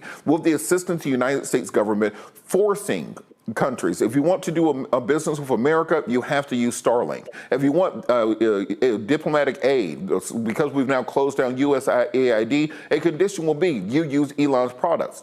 And guess what? It's beyond just the Starlink system.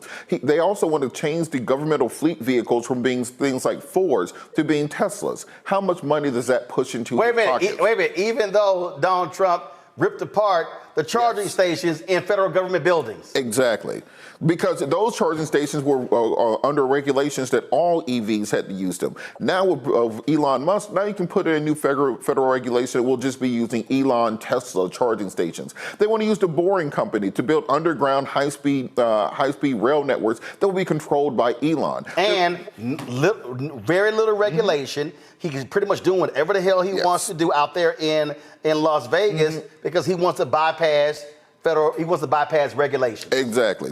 And so then you take it a step further. The Optimus robot that he's doing now, if you heard Lutnick, the Commerce Secretary, say we're going to bring manufacturing back to America and it will be robotic. Who the hell has a robot company?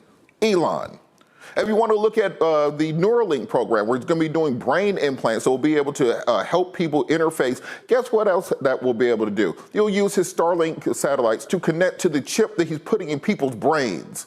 So when we talk about someone who's trying to gain global power, these aren't conspiracies. These are just the things that he is doing right now, and we are funding them as taxpayers. And when you're talking about putting a $250 million investment to win the last election, it costs less to buy America than it cost him to buy Twitter. And what we see as a result of that right now from Mr. Musk is that he has wholesale gotten rid of all regulatory frameworks around his testing of Super Heavy and Starships down in Boca Chica, Texas, so much so he was able to buy the town. They voted last week to rename Boca Chica Starbase, Texas, because that's now Elon's own personal city. I want people to understand how large this issue is. We're talking about someone who wants to control the global flow of information, that he will be the Thomas Edison of Central America, of South America, of Africa in the next generation. He already is the only foreigner who has a gigafactory in China, in Shanghai. No American manufacturer has a car factory in China. It's against the law there. The only reason he has that is, well, now China is using SpaceX, very similar SpaceX rockets for their own space program. He does not pay attention to global lines. He does not have to follow global regulation. The new Republican budget cuts 25% of NASA funding. What happens when NASA can't afford to send their own rockets into space? They have to rent rides on his own rockets to go into space. So we will now be dependent on Elon for our entire national space programs. You have to look at these things from the macro and understand this isn't just about what's going on in the Gambia or what's going on in South Africa. This is about a group of billionaires attempting to have full global control for the next 100 years. Reese, you cannot let this Tony Stark, what was the Kingsman's, what was the role Samuel Jackson played in that movie? Like, literally, you cannot let this deranged man have this much power. African nations must resist with everything they've got.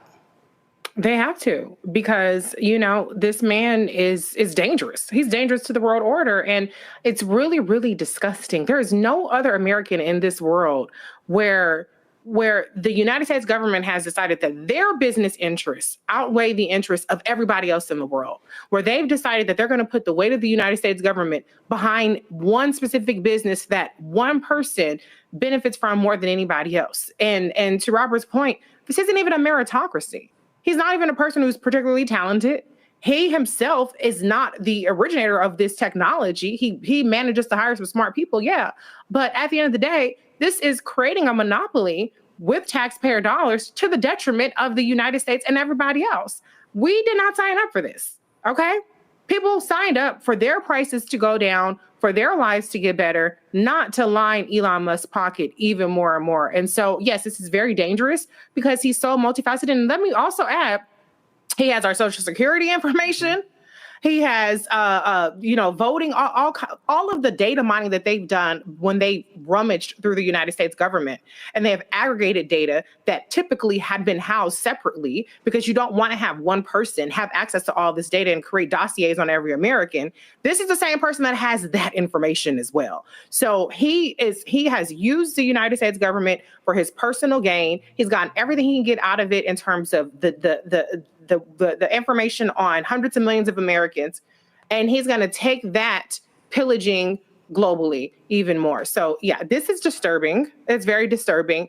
And the only thing that I can hope, which I ain't going to say I'm too optimistic about, is if we should have elections again, the first person that the DOJ needs to be on is Elon Musk's ass. There needs to be a special prosecutor, not 3 years into the next Democratic term, but on day one. There needs to be a special prosecutor looking into Elon Musk. Donald Trump may have gotten immunity from the Supreme Court, but all of these elected officials, all of these ambassadors, all of these people around Elon Musk that are doing all this illegal shit, they need to be in the crosshairs of that special prosecutor on day one of the next Democratic administration. There's nothing about Elon Musk, Greg, that I trust. No African leader should trust him. He should be nowhere near these countries.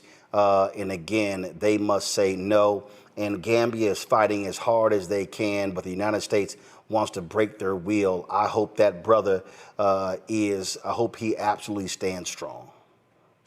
I think he will, to the degree that he has strong partners. Partners may be too strong a word. Robert, again, you laid it out, brother. This is the new scramble for Africa, which isn't new at all. This goes back 500 years. This is why they snatched us. We're nearing the end of the contemporary world order. The age of Europe is coming to an end. The United States is burning brightly in terms of its white nationalism, but make no mistake about this. And this is to all those who cling furiously to the descendants of slaves concept, or foundational Black Americans, or B1s, or whatever other foolishness you've allowed grifters to inject into your brains. It's time to be smart now. This is the end of the age of Europe. All the settler states of the Western Hemisphere, which came into existence when the Spanish and the Portuguese and the French and the Dutch and the English came across the Atlantic, are either moving to the post-European era. We know, of course, that Brazil was among the countries that has been in Beijing all week for the 10th anniversary of the China-CELAC relationship, which, of course, I think that the chair of CELAC right now, which is the Community of Latin American and Caribbean States with China, is the Colombian president. They're moving past the United States. The Monroe Doctrine will be in the ash can of history, as will probably be the concept of the nation state. I'm glad you said that, Robert. Elon Musk doesn't look at the lines on a map, and neither do anybody else, any of the other Silicon Valley moguls who were at the Saudi U.S. Investment Forum in Riyadh. We're talking about planes and gifts and all that's very important, and even very important to Donald Trump. But if you saw the pictures of Elon Musk shaking hands with the Saudis, perhaps you missed the fact that the CEO of Palantir and Musk's friend Alex Karp was there. Perhaps you missed that Musk's rival, Sam Altman from OpenAI was there. In other words, these people don't look at lines on a map. Only the people who are not paying attention are looking at lines on a map. Now, juxtapose that against what happens when you are in a country like Nigeria. Gambia is as low a hanging fruit as you can get. That's the point of entry. That's the experiment. Let me tell you something. Any of y'all ever met or know or been with some Nigerians understand that Nigeria is going to be ungovernable when it comes down to trying to control them. Now, of course, the lure is people want reliable internet access. So you've got millions of people. And as you say, Robert, I mean, Africa is the future. It's the present and the future. Ultimately, well over 1 billion, closer to 2 when you integrate all of us who are not born directly on the continent, but who are Africans into the equation. We are now talking about countries that will reject the quote unquote soft power of the United States, even as it unilaterally disarms in that regard. Shout out to little Marco, who has decided that he's going to be the errand boy in degrading the concept of American values, which was already degraded, but the rest of the world's laughing and has always been laughing. It's getting louder. But on the African continent, Africa just needs a little bit of breathing room. This might be the last chance it has for the next cycle, and like you say, Robert, maybe through the end of the century, to get that breathing room to build our innate capacity to develop our own spaces. Finally, for the American Negro, this is the message to the American Negro. Your master don't love you, never has. You will never be a member of this polity as some kind of equal partner. And your best bet is to reach your connections globally, because what they are doubling and quadrupling down on in the United States, turning inward, is the imminent collapse of the polity as it recedes in global influence and global power. And Donald John Trump is no more an American than Elon Musk is when it comes to feathering his own pockets with your tax dollars. So while you clinging to the flag, he clinging to his pocketbook. And we would best build solidarity with the people of the world. And that's going to be our best bet to resist as we fight for our voting rights and all that stuff here domestically. It's a lot that we have to recognize, and trust me, it is not going to end. Hello, I'm Isaac Hayes III, founder and CEO of Fanbase. Listen to what I'm about to tell you. The window to invest in Fanbase is closing. We've raised over $10.6 million of our $17 million goal. That means there's room for less than 6,370 people to invest in Fanbase for the average amount. The minimum to invest in Fanbase right now is $399. That makes you an owner in Fanbase today. Go to startengine.com/fanbase to invest. Why? Because current social apps have taken advantage of users for far too long, with content suppression, shadow banning, harmful racist content, and no real tools for monetization and equity. Fanbase has over 1.4 million users and counting, allowing anyone to reach all their following and monetize their content from day one. Social media is the new TV, and whoever owns the apps that distribute that content have the opportunity to own potential billion-dollar companies. While big platforms with uncertain futures are failing to serve their users, Fanbase is stepping up to fill the gap. Don't wait until it's too late. Invest now, invest for yourself and your future. Go to startengine.com/fanbase and own the next generation of social media.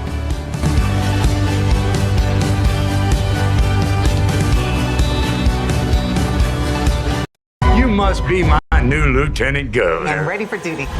I think I can make a difference. Just be a good girl. I'm gonna need some dinner and a lot of wine. I really don't think that he thinks I'm qualified. What you gonna do? Cut my shoulders.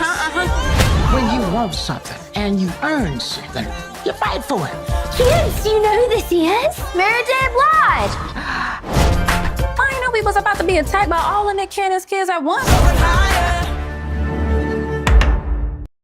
Folks, we are really dealing with a thug in the White House. Today, they sent a letter to Harvard University saying that they are banning any international students at Harvard, and if anyone with a visa, they must transfer in the next 72 hours unless they comply with these directives from these idiots. Well, guess what? A federal judge literally has just blocked them from terminating the legal status of international students. A U.S. District Judge Jeffrey White has made that decision, blocking the Trump from terminating the legal status of international students, including at Harvard, all across the country. As guys, what is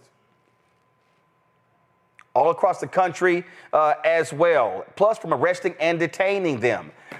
This is unbelievable, what was announced by the Trump administration.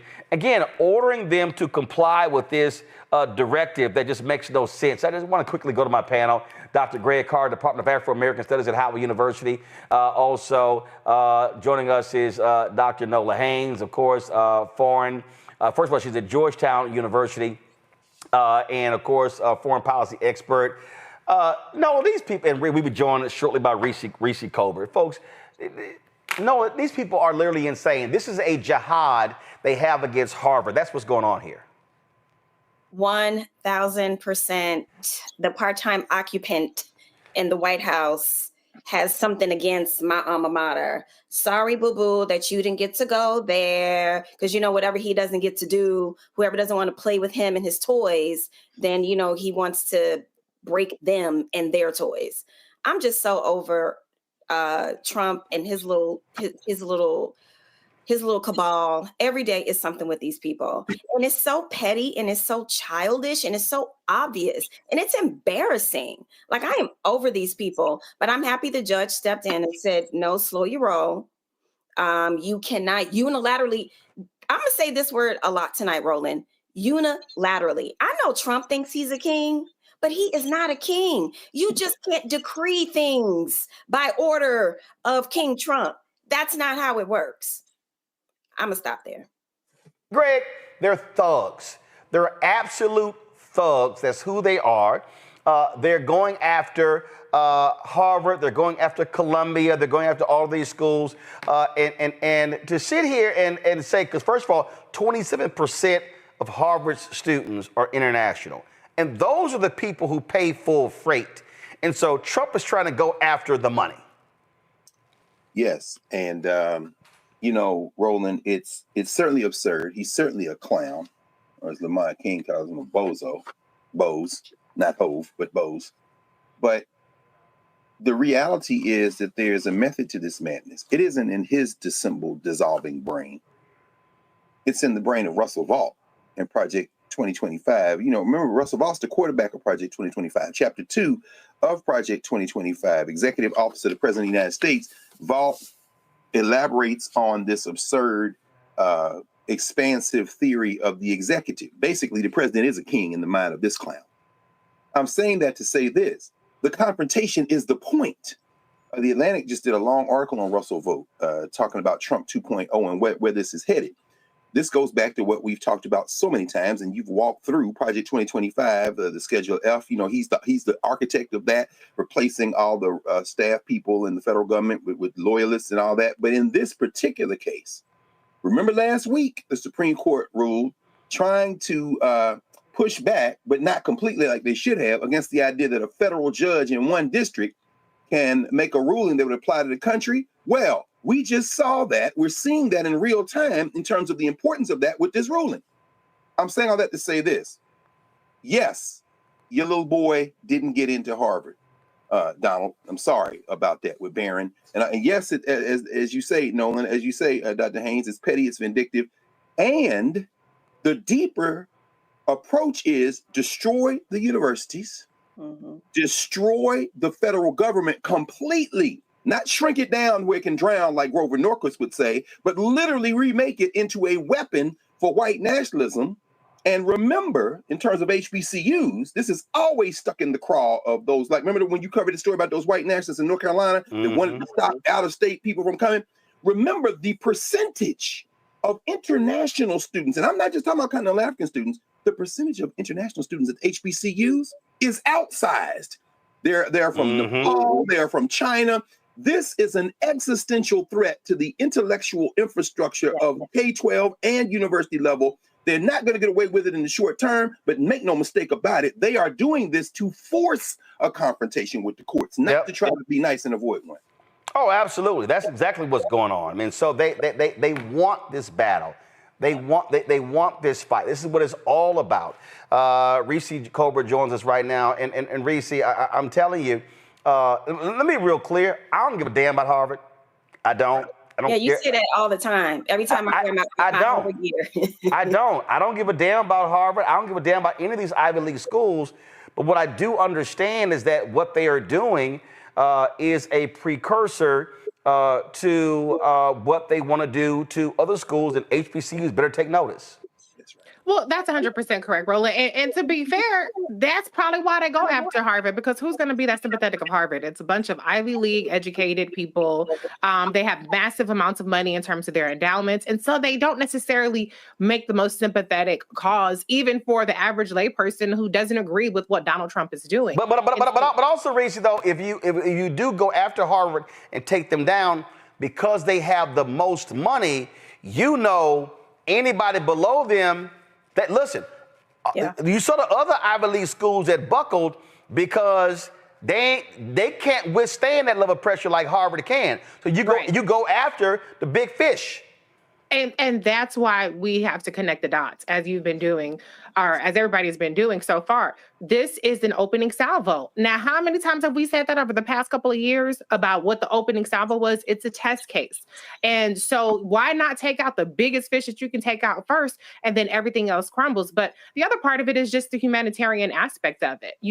Harvard is powerful. Individuals are not powerful. And so if people have to be worried about being snatched off the street because arbitrarily Kristi Noem with her stupid ass, or whoever, Marco Rubio, decides that they're going to revoke a foreign student's visa status, that it makes them less likely to not only want to study at Harvard, but to want to be in this country at all. Mm-hmm. And so we have made a trade-off through Donald Trump between white, South African, pro-apartheid peasants and physicists and doctoral students who are from other countries, all because of the priority and the delusional misplacement of value that Donald Trump puts on whiteness. And so this week could not be any more glaring about how wrong the choices this administration is making and how wrong of a direction this country is heading in. Every single thing, when you look at all the choices that are being made and the fake justification for them,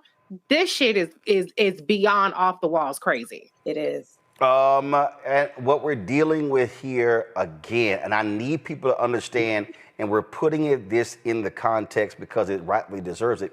We're dealing with thugs. We're dealing with arrogant individuals. We're dealing with people who do not believe in the rule of law. Right. These folk don't believe it, Nola, and what they are in their minds.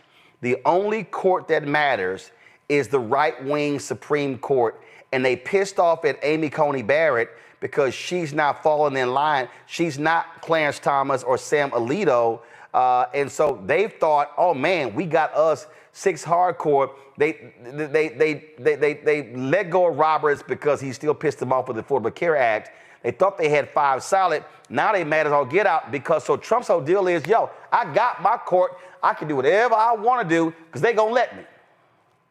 Oh yeah, 1,000%. And it's really interesting when you are in power. And in this case, we're talking about the Supreme Court. And if you look at Congress, they're really you have to reconcile with yourself. Am I willing to forego my own power in service of Donald Trump?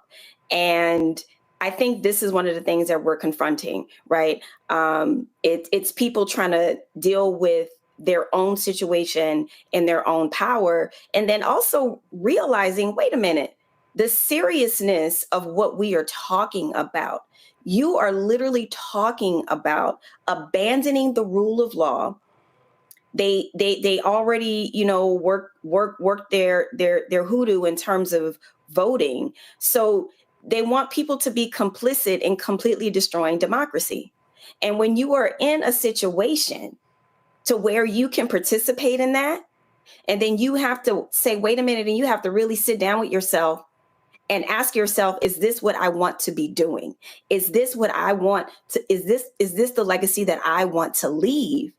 To completely abdicate my own power and service to a megalomaniac, right? So, and I don't know in all truth, how many Republicans are actually going to have that come to Jesus moment. I'm tired of hearing from people that, well, behind closed doors, they're saying this, they're saying that. I don't care what they're saying behind closed doors. What I care about are their actions. What I care about is what they did last night, with this horrible, big ass ugly bill. There's nothing beautiful about it. So when it comes to the Supreme Court, where we know that that's kind of like the last bastion of hope, they kind of are like the levee walls, right? You really have to confront yourself and ask yourself, what do you want your legacy to be? Do you want all those history books written about you being complicit and completely giving Donald Trump, Steve Bannon, all of them, Stephen Miller, the whole gang, the whole cabal, the entirety of the United States of America? It's overwhelming. It's exhausting because every day it's something.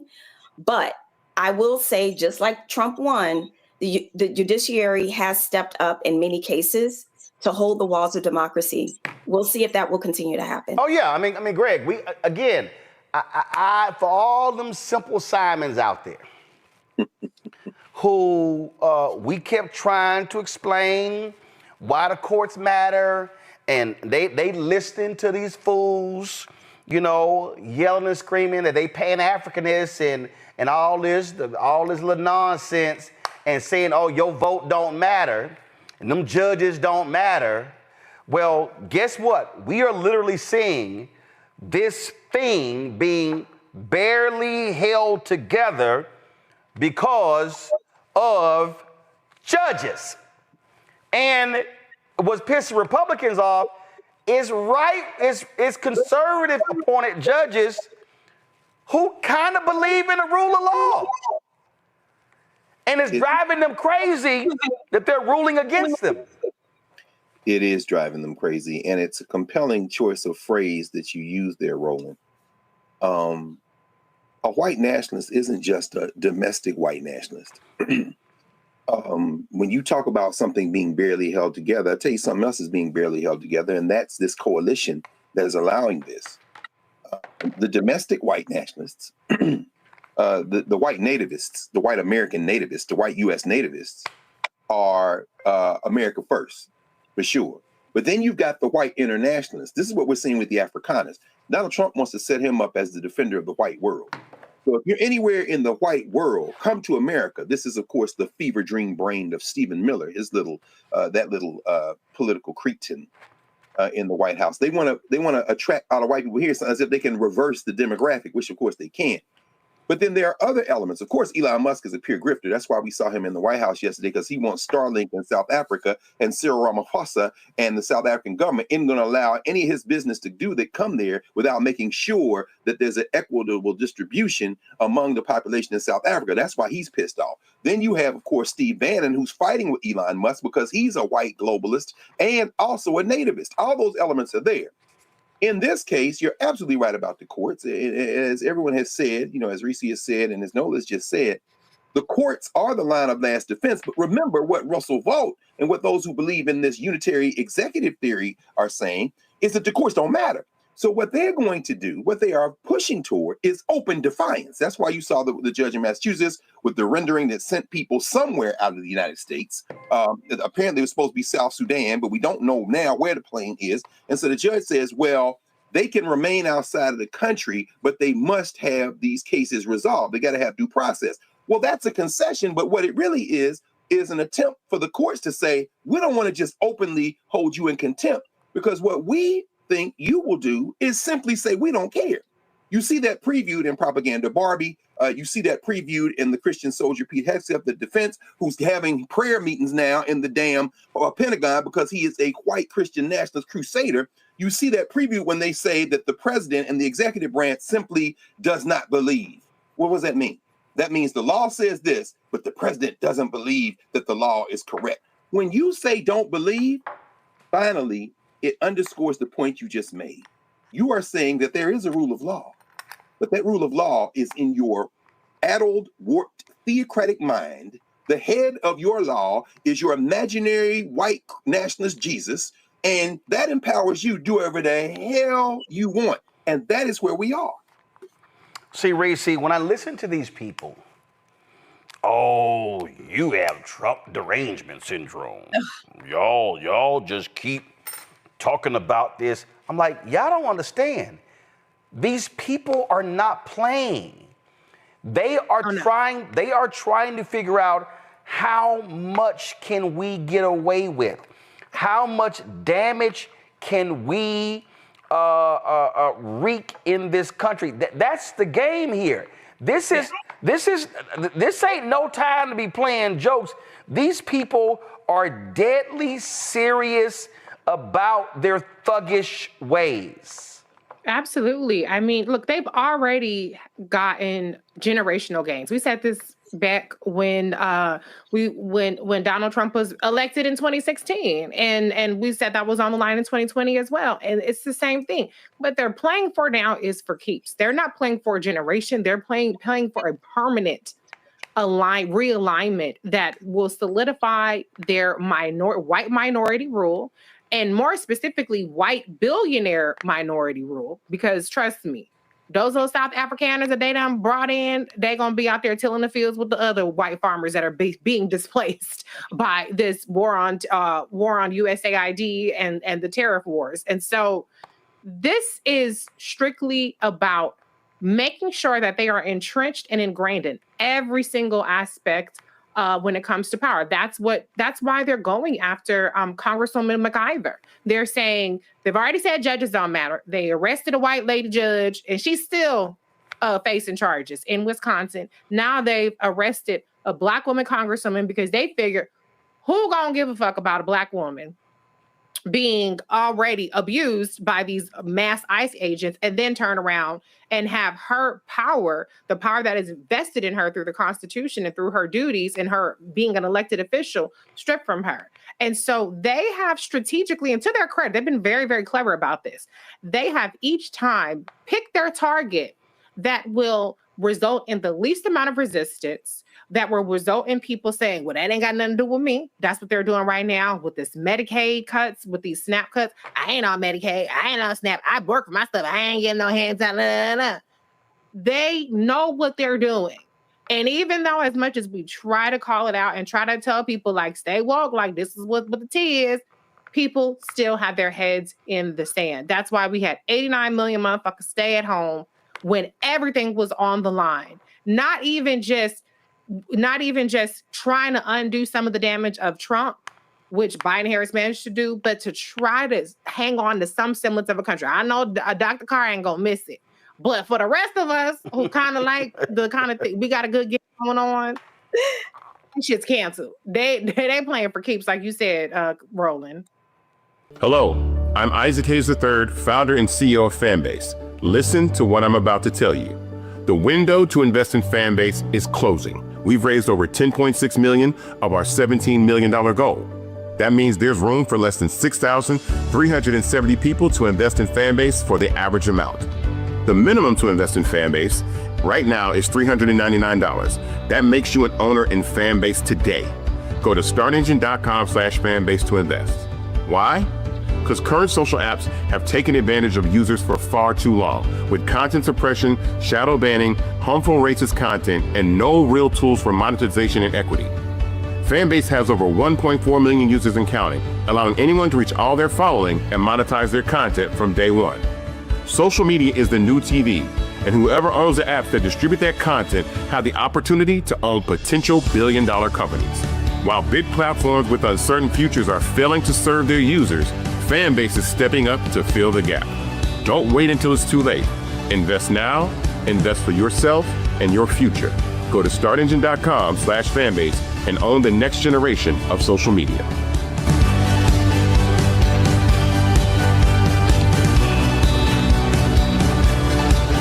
Attention! We're back, bigger and and stronger than ever. Season 2 is reloading May 26th at 8 p.m. Eastern Time. What's up? Being a black man, we gotta stop letting this slide. With new hosts Let me tell you what damn time it is. and big celebrity surprises. Kiss my behind. It's Oprah Winfrey. Subscribe today at Truth Talks Live. Give black people what they need, and we'll show them for you. And don't miss out on all the upcoming viral moments. Simulcasting weeknights at 8 p.m. on Roland Martin Unfiltered and Black Star Network and Truth Talks Live. I'll see you there.